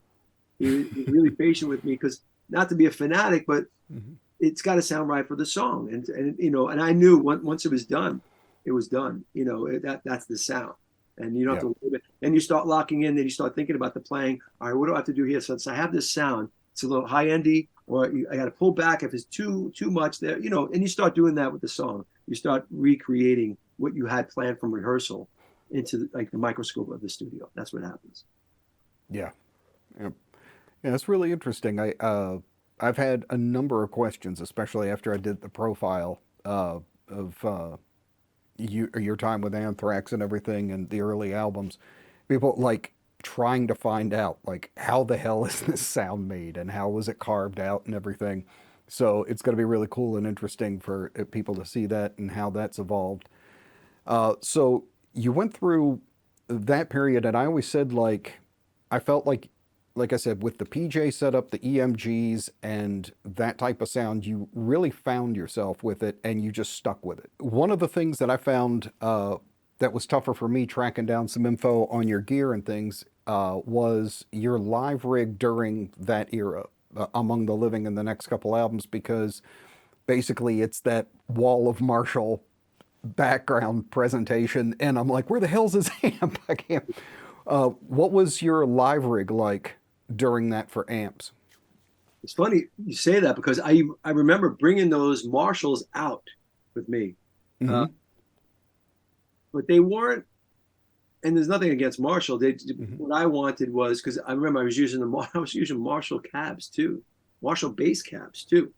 I Uh, had some of those 412s with the EV in yes, them. Yes. yes, Yeah. those ones. So Mm-hmm. this is again we're going back to sense memory about we another chunk of my life here, Yeah. and I remember there wasn't a lot of bottom. It was Mm-hmm. more mids, and a lot of mids, which wasn't bad for our stage, and I'll tell you why. Because, and those are the days of no in ears and all that stuff. Because that's why I'm Mm-hmm. deaf right now. The stage was so boomy, and the Yeah. monitors there was so much kick and guitars and all that stuff. So that frequency of that and amp really worked for that time. I could never do that now because it's a whole Mm-hmm. different game, which because I need bottom, I need what I need now, but and plus I'm on ears and all that stuff, so Yeah. it's a different game. But that was that rig for back then. It worked, and then after that, I remember during that process, after a while, because I wanted more, just more power, and just because I wasn't cutting through enough, I tried these Crown. Um, um, but I forgot the name of them. They had a specific name to them. They were power amps. I just don't remember. Crown power amps, and Mm-hmm. they worked really well for me. I had them for a Mm. while, and had an EQ, and it all worked the way I wanted to. I was kind of cheating the way I wanted the sound. That was put a little more low end on the stage, which I probably shouldn't have. But it worked. It really, that was a good time. And then, you know, it was that whole era was fun for that time. But I can't imagine doing that now, volume wise, because it was everything was so damn. We're loud on stage now. Don't get me wrong. We're Mm-hmm. absolutely too loud on stage right now, even with ears. Most of us, Scott is the only one that's not on ears, but Charlie's on ears. I'm on ears. Joey and John. But man, it's still loud enough when you take the ears. Oh my God, you put the ears back in, so so you can have some safety. So, but I guess that's part of it. That's the drive of it all, and Mm-hmm. makes the vibe of it all cool. Yeah. So, and then there's the obvious move there that after this era, I saw that there were two things that I saw you starting to change up the sound a little bit. The first one being that I know you went to Hartke. Yeah. What attracted you to that sound? Because that seems, initially I was really kind of surprised because I didn't see that being similar to the tone you had used earlier. I hadn't heard it, but when I heard you went to Hartke, I was like, wow, it's instead of like a very rich kind of, again, that grunt and that grind, Hartke has a much more hi-fi hyper clarity, I think, to him. And what brought that about, and why did you move from one to the other? Well, my friend Dave Ellison, to name drop, Mm-hmm. my bud Dave, we've been friends for quite a while. That was the time I remember on the big four, Mm-hmm. uh, Metallica, Slayer, Anthrax, Yeah. Megadeth. Um, I was doing some. I was listening to him. I was listening to what his sound was, and we were talking about it. So, what are you using now? That sounds killer. It's just a really good bass sound. Mm-hmm. It was this Harky. He goes, "You never heard that?" I said, "No, I never heard. It sounds fucking killer." So he gave me a contact there and started talking, and it was a snowball because then we started doing. Dave and I started doing clinics together, and it really worked. But let's remember this, Rodney. Even with Harky and stuff, the sound, you know, is always going to be in your head. And it's always going to be that little box called the Tech 21, right? Mm-hmm. Sansamp. So that's been with me forever, right? So I still have my original one. It's funny, the guys from Tech 21, Tim and everybody, you still have this? Yeah, because it's still there. It's still working. And, I Mm-hmm. have other ones, including my own shameless plug. But Oh, cool. We'll be getting to that for sure. no, but so when I went to Hartke, I was fully because Dave was getting this really low, great mid low punch with his sound, Mm-hmm. and Yeah. I said, man, that sounds really punchy, man. It sounds really it's driving. He goes, yeah, man. These LH1 and the Hartke LH1000s, they sounded killer. Mm-hmm. So I got some of them, put my sands down to it, and made my sound out of it the way I like it. I have it in my head. With Got the it. top end, the thing we talked about before, um, with those, the piano vibe, I think in my head, piano Mm-hmm. and low, and it all really worked, um, especially live. I was cutting through it Mm-hmm. all, and they were great. They're still a great company, Hartke. Sure. So it really worked out, and we did a bunch of clinics, and just had a really good ride with it. That's very cool. Yeah, and so that makes when you explain that combination, it makes absolute sense. I think a lot of players can learn from that there's two different aspects to a sound, and you got them because the bass driver, the original one, is very much in that SVT heritage. It's getting you that the most, how can I say, an SVT with the most expandability and options, and in this small thing, so you're getting that drive and the grunt and the power out of it, and then putting it into something like the Hartke where you have this incredible clarity and uh, the sparkle that you want on top, that piano thing. So from you describing your tone, that totally makes sense. Is Yeah, so that's the ultimate for me. That made the combination of that. Just hearing Dave's sound and knowing where that's, you have your Sansamp sound in your head. You have that sound, the piano mm-hmm. stuff. So I said, man, while I'm listening to Dave's sound, I said, if I added my thing to that sound, that drive, that mid to low punch, that could be something special. So that's exactly what happened. It's knowing what you want, really. Yeah. And when you hear something like that, that sounds great, man. And when obviously, so after when I got my stuff together with Hartke, it was a really nice, comfortable thing. That's very cool. Yeah, like I said, it was a bit of a mystery for me knowing your gear before, and then when you explain that, I'm like, oh Christ, it makes perfect sense then. Yeah, Uh, I'm pretty, meat and potatoes kind of guy. I like to keep everything simple, not overdo it. I'm not a tech guy. I'm not a frequency. I know this. I don't know numbers and knobs and stuff like that. I just know what sounds good to me and what's in my head. And mhm.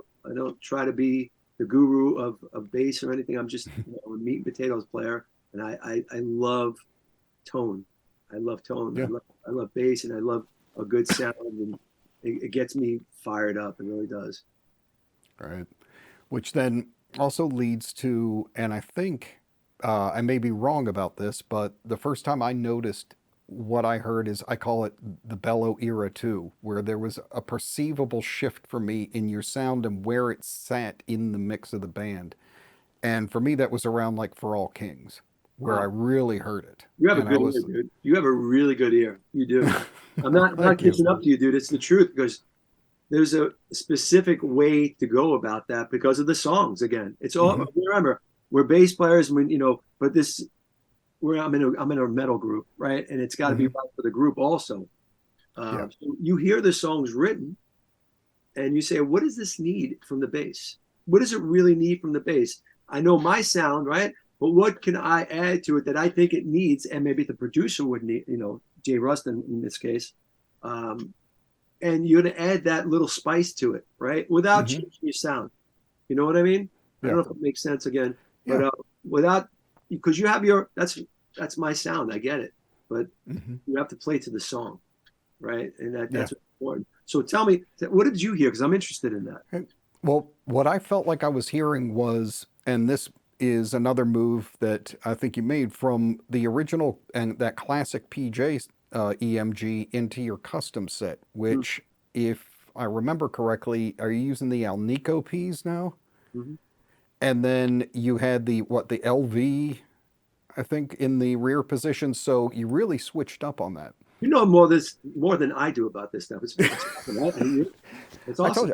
you, I'm the Charles Manson of metal bass, dude. It's like I'm inside your head, man. Awesome. So yeah, But yeah. It's funny that you heard that, and it was that obvious too that you heard that. Because well, it caught me off guard for sure. Like when what was it? I think the first song I remember hearing where I started tuning into the bass hard was like Monster at the end, wow, because it was at a tempo where some of the notes could bloom a bit, and I was like, okay, there's more center mids going on here. There's an increased grunt, whereas like you had kind of the gurgle and a bit more clang early on. Just a little bit of the clang was shaved off, not as much shaved off, but placed a little differently. And now there was this center kind of, this real. And what I started to think about is I went, this to me feels like it's still that EMG kind of sound that you're known for, but it's being almost blended in with the classic Fender P, that really good. grunt that it gets. Really well done, Rodney. I tip my hat to knowing because that specific, again, back to the songs. It's all about the songs and lending. What does the song need from the bass on this? And it is Hmm. that if it needs a little more, like you just had that punch and that clank in the center of it. Yeah, man. Um, Monster in the End. I haven't even heard that song in forever, but yeah, Yeah. it's one of the first songs I recorded on that record. Oh wow. Yeah. Um, that specifically because it shows a lot of that part, a lot of that sound that you're talking about. Um, there's a couple of songs, For All Kings. I mean, God, Yeah, there's just a for bunch sure. of the songs that specific sound worked for those songs, and it made it one. It really it blended really well, and you hear that when you match them up. You're in the studio a lot when you Hmm. them when it matches up against the guitar. How does it match up against the guitar and the drums? Exactly. Does it blend in well? And for the players out there, young and old, and new and old, older, um, when you get in the studio, that's how you know. You know what you need. You Mm-hmm. need that, like you're making a nice sauce. Say you're on a Sunday, I'm in my house, I'm making a nice sauce, right? Mm-hmm. Something's not right. That little blend of that other spice is right there. Ah, now it's a sauce, right? That's how Yeah. the song works. You're gonna do everything you need for this. It's because it's at the end of the day, man. It's not about our egos for the bass. It's Mm-hmm. about the song and what's going to work. And I think for that record and where I'm at now, I think it works really well with Anthrax. Like if I Yeah. put other stuff, it could be other sounds. But this specifically for Anthrax is it really everybody's happy with it, so I'm happy. But for Good. me personally, really happy with it. Yeah. It took me a minute, because like I said, I've always admired your tone and I've gotten used to the Anthrax sound. And even the guitars were treated a little different on that album. And I realized that it was like, it wasn't that the bass had had become less or more or anything. It just kind of shifted in the mix, and I could hear the way it glued into the guitars was so tight. It was almost like this when you guys are playing the same piece, there was this unison machine creating one larger sound, but I could still hear the bass. And that's one of the big, for me, hard tricks. It's like how to stand out on your own, but also fit perfectly in to make the wall of guitar and bass. That's a Uh, great point, especially in Rodney, especially in the music we play. mhm, This heavy guitar, because look, it's a guitar world, right? It really is mhm, that, and we accompany it. We accompany it to make it this one big wall. Really, that's what it is. Uh, mhm. like I'm complimenting when people say with the guitar and bass that we complement. I think we complement each other. My Yeah, sound, Scott's sound, because Scott is one of my favorite guitar sounds ever. It's just I just love the sound he yeah. has. So when people say my bass sound complements, I take that, oh, we did it right. It Yep. really makes me feel good because you can't just throw it up there. It's Hmm. gotta blend it for the song and the drums. It's all one when you get in there, when you really do it. When you really, Hmm. you can't just, oh, this is my sound. This is my sound. You can't go in there like that. So you could have your sound, but guess what? It's got to fit the song. And sometimes those spices really add to the fucking song. And that's where it's like, fuck yeah, man. I love that Hmm. because then all of a sudden Absolutely. it's one big thing and everybody came together, and look, on the drum side of things, sometimes there's a snare thing that Charlie adds a little lower frequency there, and or Hmm. Scott would just more high end if the song needs it. So I'm always, look, I'm adjustable, whatever the song needs. At the end of the day, man, let's do it for the good of the song because that's at the end of the day, that's what it's about. It's not about my ego. It's about what's best for the fucking song. Yeah, for sure. And yeah, I noticed that too. Like, what was it? Maybe with songs like "Defend, Avenge," Mm. where there was, the bass would stick out a bit more. Having little pieces. This battle chose us, especially that type of thing, where I heard you using some drives in flavors I hadn't heard, Yeah, like that it was that specific richer that and song. thicker. This battle chose us. Yes, that specific song. Yeah, you're right about that. It really came out. It really did. I And it like was. it a lot. We never played that song. It's funny because you do all these songs, you do all these records, Mm-hmm. and you never get to play these songs that you really love live because a lot of people, you have to make everybody happy. You want to hear the hits Sure. or whatever hits there are, the popular songs, and you want to throw those album songs that you want to play. It's a hard, but that's one of my favorites off that record. Yeah, it got such a great thing, and it like I said, even just your new sonic choices, I think, like informed the type of drive too, because it sounded throatier and richer than maybe like the original drive on like Caught in a Mosh or something like that. It was more extreme in a way. Like I could hear a lot more fuzz, a lot more old school type of warmth in the drive, but there was enough definition that it's still absolutely clear and everything was, you can hear the articulation of each note.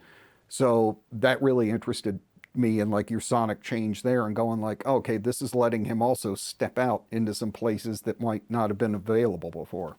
Yeah, well said. Because what you again, we're going back to the history thing. You're listening to the history that I of me really.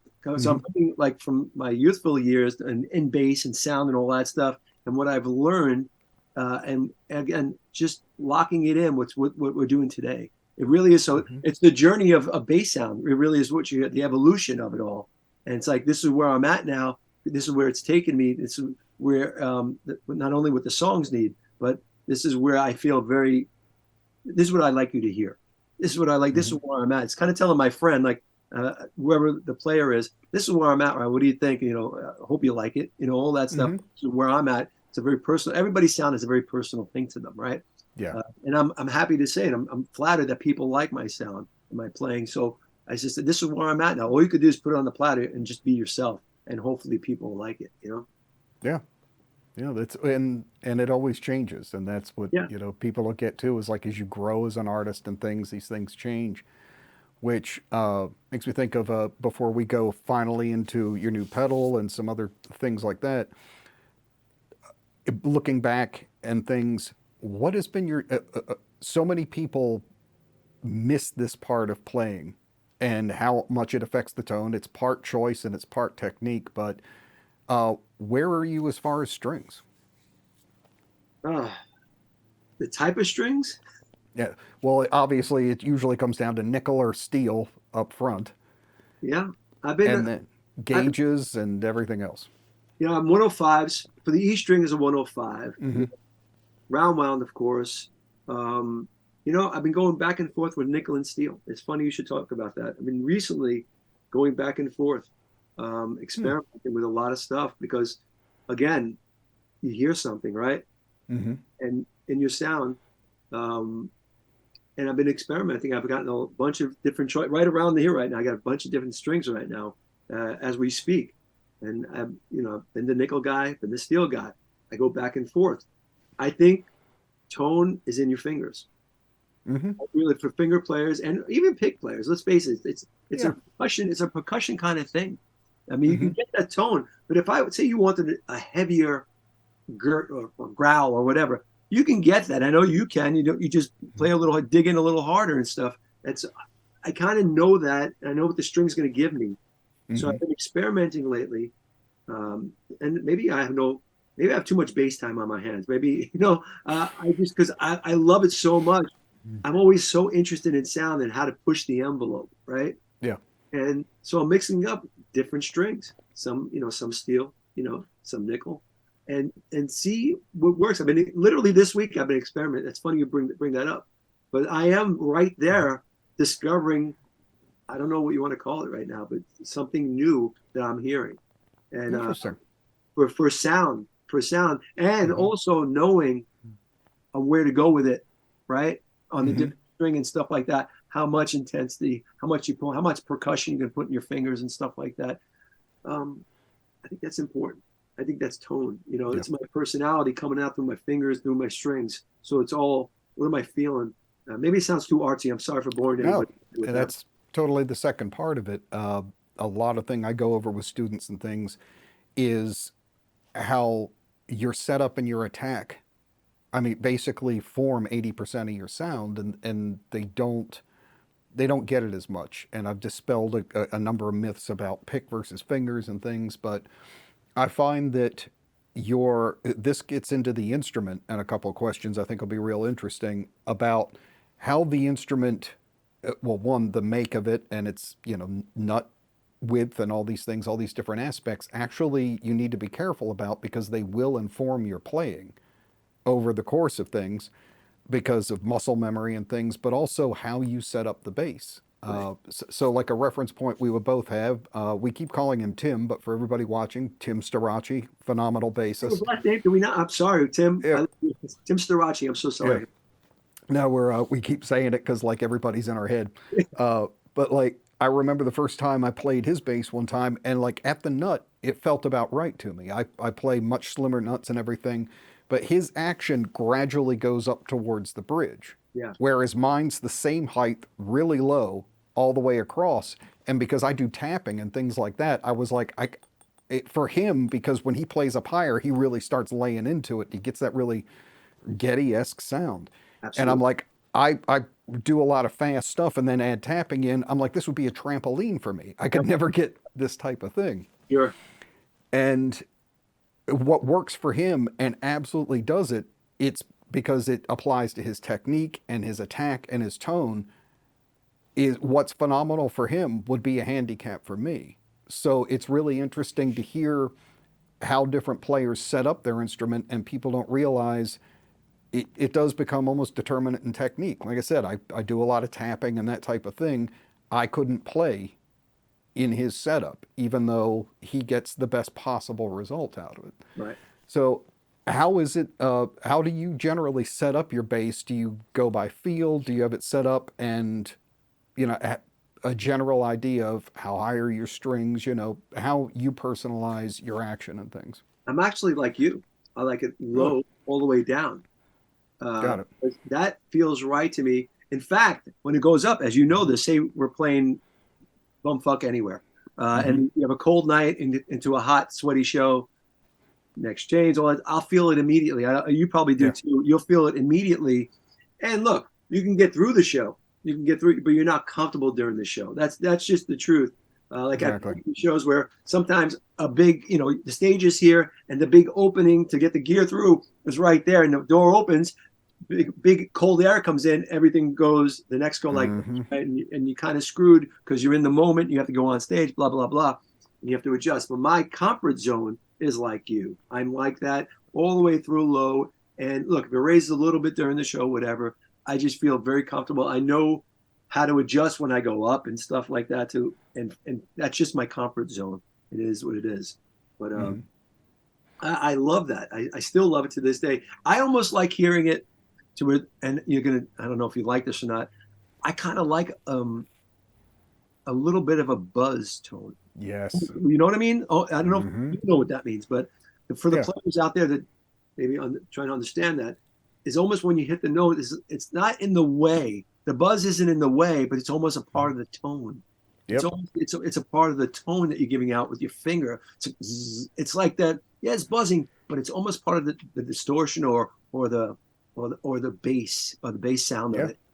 It's It's a something that I look for. It's it, weird. I like that spot, that sound. totally, and that's again, it becomes part of the tone. I've tried to explain that a few times, but it's like I used to nickname it the death rattle. It's this little rattle that Good gives one. that clang kind of Yeah, aggression on top of it. that's actually a good one. I get that because Uh, it's really honest, and that's where it's at. Because when I don't hear that, I'm thinking my strings are too high. mm-hmm. You know what I mean? It's like, man, Yeah, it's not right yet because I'm not hearing that little bit. Because, like you said, that is part of the tone that I'm looking for, and it's a warm kind of feeling that I get. Oh, there it is. yeah. It's that's the note right there. It's Like, that singing detail that just sets you a little higher up and goes, "This is where that note is." you want to know? I'll give you a good example of that on a song, out of a silent planet, King's X, the song Mm-hmm. Goldilocks. Yes. If you listen to Doug Pinnick's amazing bass sound, uh, Mm-hmm. who I love Doug. You Of know Doug. course. Um, his first on that B, bam, it sound is that buzz in there. That's part of the sound, but it's the ambience of it all. I know I'm going too artsy on this, but man, Yep. I'm just telling you where it takes me. It Mm-hmm. takes me to like that's such a fucking great sound, man. Listen to that's one note. That's one note, and it's filling the fucking room right there, and putting the room. It's a nice. He baked the cake for this great vocal on top of it. I Mm-hmm. can't believe it's oh man from that one note from Mm-hmm. that sound. It inspired that, and I still listen to that. Well, King's X Rule anyway, they're the best, Yeah. but just that alone is a great. That's how you identify. If you listen to that one song, it's called Goldilocks from Out of a Yeah. Silent Planet. It's a Mm-hmm. beautiful song, number one. But that first note when he starts the verse, listen to that, and you'll understand what I'm talking about. Yeah. That's a great example. And it's funny. I've heard Doug say the same thing. I asked him about setups. He said, "I like a little rattle," and again, that's like I find with a lot of modern metal players, and this isn't a slam, it's just a difference, but they're, using more of the extended length basses Yeah, and strings to fit that, and they're after this hyper tight, really sonically perfectly carved notes. And that's great. I mean, it has this incredible definition and punch, but I've had some of them play my basses, and I've gone back to actually, I play 6 and 7 string even, but it's 34 scale still. I right. don't extend it for those. and I use much lighter strings than they do. And I'm like, it's because I need that rattle. It's like I don't want it that tight. I want it to sound a little go screw yourself. Yeah, I want that dirt in it. And little dirt, yeah. yeah. And so it's just a different approach, but then they try and get the same sound that I do, and I'm like, you can't do it with that same thing, and they don't realize just the setup and attack Right, determines so much. right. And my other would be thought would be again from watching your live performances, and I did see like a little clip I think you had posted of yourself playing in the studio, and I noticed a little bit of a difference in your attack in the studio, obviously, and live. But like I always had kind of the nickname for you as like Geezer Junior, live, and that you had that kind Oh, of thank you. open. Yeah, Oh man, it's but that yeah, I always love used to that. mystify me about him too. Is he has that open hand, and I'm like, how does his hand actually land on the string? Like it just seems so random and open. But he would go through stuff, and I'd watch you play, and I'd go, he does that same shit. I can't do that. I've asked Uh, Geezer about that too. I mean, not to name drop or anything, but I've asked Geezer about it. He goes, "That's just the way I play." mm-hmm, It's just his feel is that where it looks like he's right. It just looks like comes out of the air. mm-hmm. Totally inspiring. Totally inspiring. Yeah. Same thing with Steve Harris. Uh, I I've been around the world 10 times with Steve Harris touring. I love him. He's one of my guys that I look up to. Mm-hmm. I ask him a thousand. Poor guy. I ask him a million questions every time I talk to him about bass. And I say, one of the first things I said to him, so is it three fingers or is it two? And I'm convinced it's three. And I'm trying to give him my argument about it. He goes, Mm-hmm. mate, it's two. It's two. It Yeah, looks like three.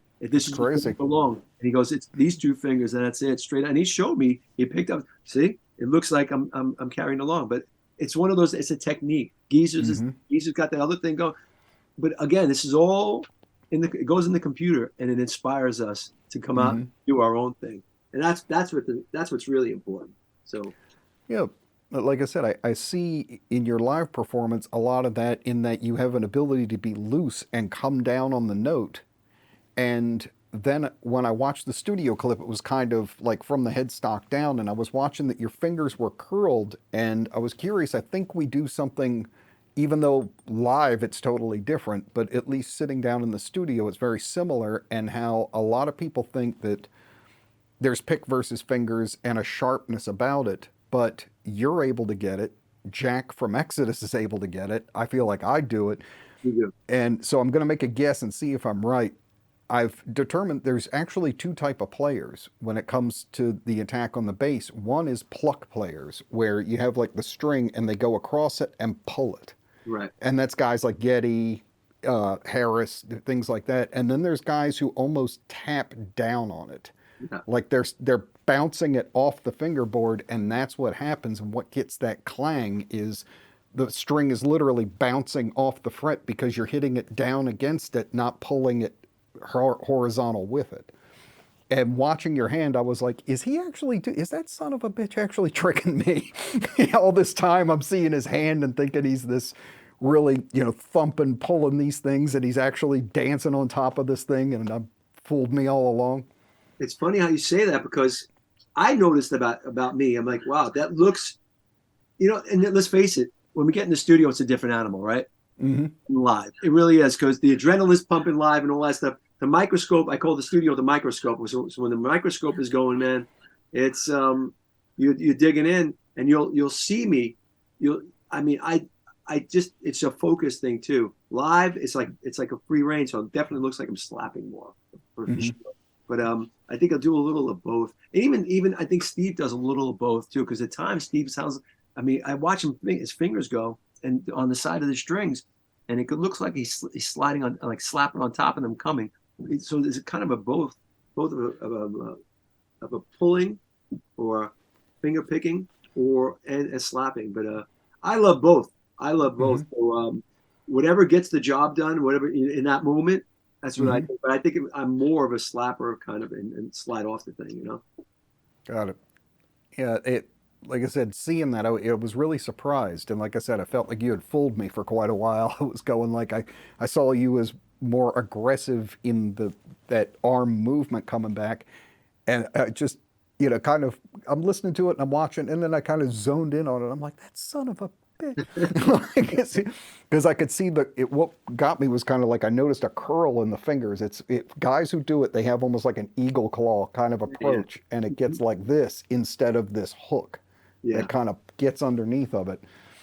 And I think that's an important thing for a lot of players who might be wondering about this style. It's like this comes down to the gauge that you're using for your strings and how much flexibility you can get out of them. And can you bounce it off the fingerboard? And do they give you the right angle of attack with not being so heavy that you really have to mash on it to get it to speak? Exactly. And is your action high enough that when you press down the note, it's still going up, and you've really got to push down on it to get it? You're not going to get that same ability. I look at it as almost like typing. Yeah. That's It's good. this, That's a good analogy, actually. you Yeah. know, It is that because one works with the other. It really mm-hmm, does. So um, when I'm hitting a note, but after a while, you also get to know this. You get to know you and what you mm-hmm, can do with it, what you can't do with it, and what kind of gauge. Like I remember that for a time talking about gauges with Anthrax. God, this was, I don't know if it was in the 90s or 2000s, early 2000s. I was using 110s on mm, top, and that was a bit too heavy. I just thought okay, it would give me the flexibility that I wanted, and I just didn't think it wasn't it was too much. It was just too much even for the songs. It was like, wait, I can get the same sound by just holding this down a little, and your fingers adjust the way you want it to sound the way mm-hmm, you want. I wasn't getting the same play with the 110, so I went back down to a 105. And there were times I remember where I went to the 100s on the E string and down. um, I just felt I liked it, but I felt it wasn't getting enough in the E strings. It wasn't getting enough sustain or what I needed to get out of it. got it. Yeah, and I mean, it makes so much difference in that, even going back to the steel versus nickel. Mm, I'll see guys give out string recommendations, and it's like, well, what brand and what material? Because a nickel string's going to give more than steel is. right, Steel's going to be hard type. We all know the Rhoda Sound finger burn right. that we came up with, where it was like you're Absolutely. you're trying to basically finger pick a power sander is what It it felt like. really is that. Yeah. I've had And that for sure. then I would go to like GHS boomers or something, and I'm going like this, and the string's pulling 7 feet off the fingerboard just out of the looseness of it. Yeah. So, It, that can all make a difference too. it's all, again, but you got to land where you're happy, right? Hmm. That's the way, at the end of the day, where you're playing and can I work with this? Does this work for me? And because there's a lot of options. The great thing about nowadays, Rodney, there's a lot of great options, string wise and stuff like that. Absolutely. You know, Rotosound, they sound great, but for me, Hmm. it didn't work for me. I tried them. It hurt my fingers too. For me, it was ripping up my fingers. So I said, and it just wasn't right for me. But I like the way they sound. I like that the Hmm. grit they have. Um, but there's a bunch of them. Diodario. I mean, uh, there's so many companies now. So Hmm. Yeah, so all that kind of, brings us to the modern day gear thing, and you've just released your pedal through Tech 21, which it's got to be kind of awesome to use that for so long and now have your own piece. How did that come together, and what was kind of your thought process as to what you wanted to get packed into that? well, preface this by saying I've had my Sansamp for God 20. I don't remember how old it actually is, but if you see my Sansamp that's in my rack, uh, Hmm. it looks dated, and it's funny when the people Dale and Tim came to our and they came to my show in New Jersey, and they looked, how old is this? I couldn't remember how old it was because it looks old, and Hmm. it still sounds, it keeps up, all that whole thing. This is before I had my pedal. Now I have my pedal firmly in there, and I'm very happy with it.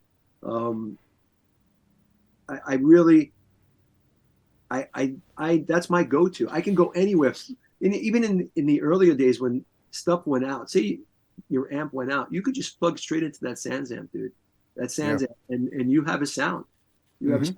I remember this. So I had this pedal, the idea of making it a little bit easier knob wise, and just getting the dirt that I hear, going a little Hmm. deeper with that, and the filthy button, just above, go beyond.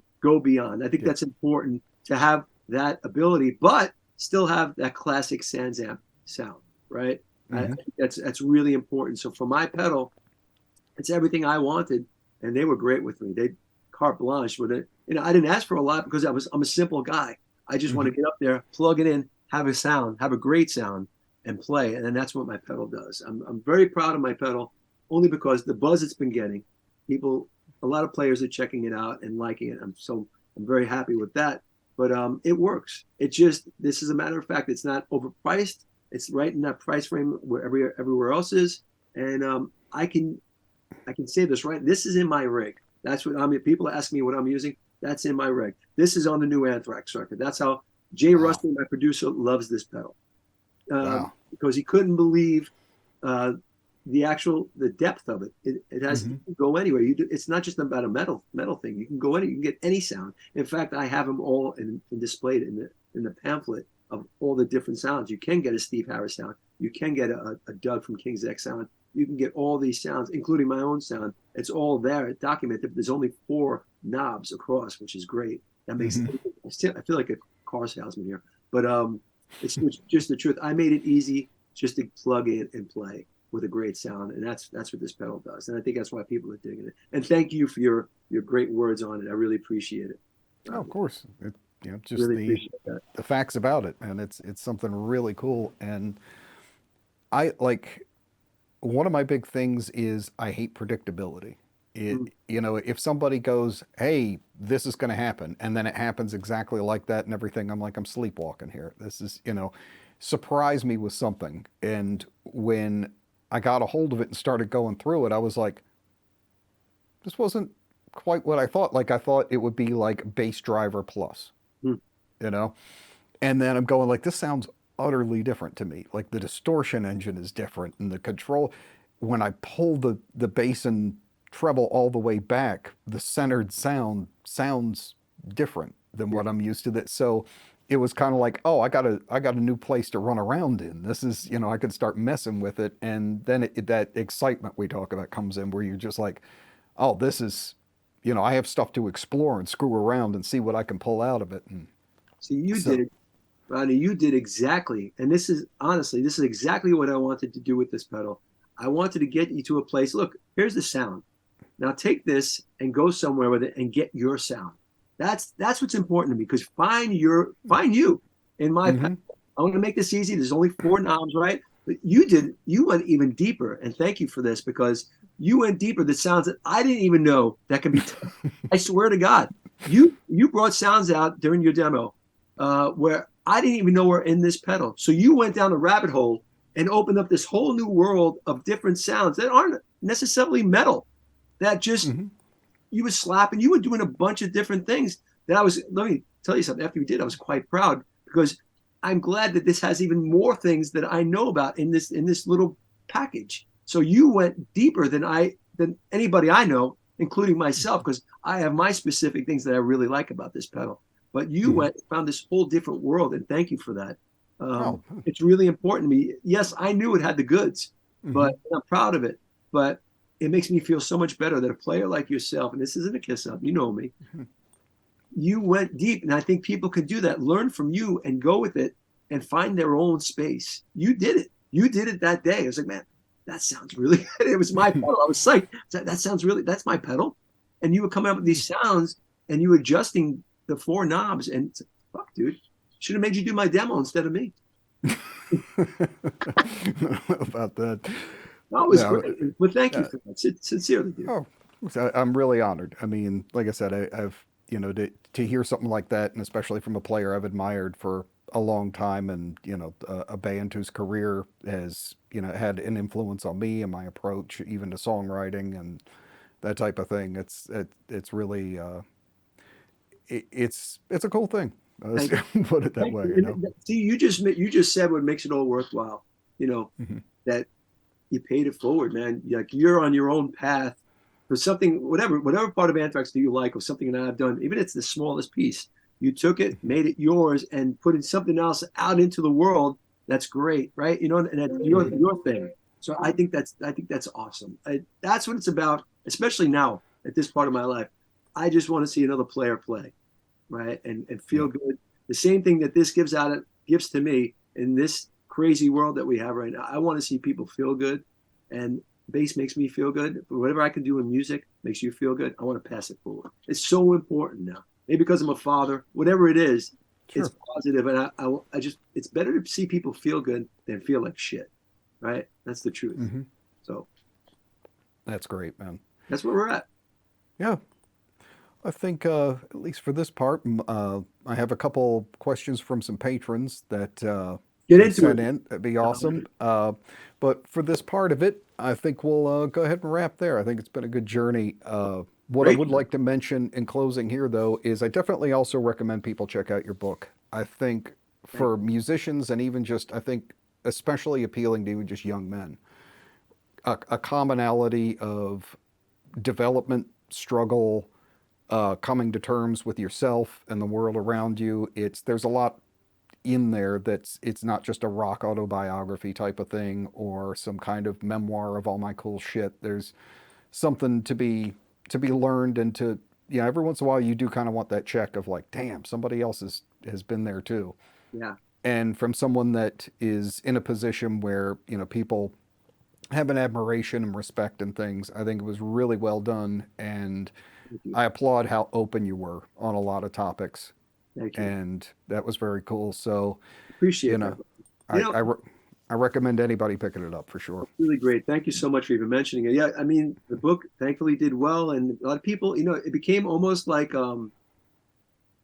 look, in a nutshell, it's about when you get pushed down to the floor, pick yourself up and move on, and that's what it's really about. The nutshell of my music career. That's why I started in music and all that, from being batted down, and it almost became like a more of a self help because people are feeling good about the book, and that because Hmm. I didn't intend to um, talk about there's enough rock books out there. I wanted something that could actually make people say, if I did it, you can do it, and that's Yeah. that's just the truth. So, look, yeah, we all get hit down, but the only way you get to where you want to get to is to brush yourself off and go for it. And that's kind of what I live. I live that now. So again, it's all about paying it forward at this point. The book, I hope you check it out if you could.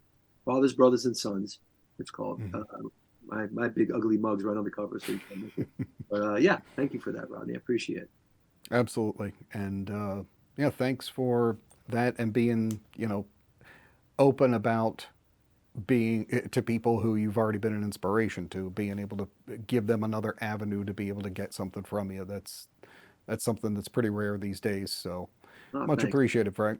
My pleasure. It's my honor to it. Hey, look, we're on the earth this long. That's what you learn as you grow and you get older. You're on this Hmm. this much time. Better enjoy every moment of it, man, and make it count. That's for sure. Yeah, evidently.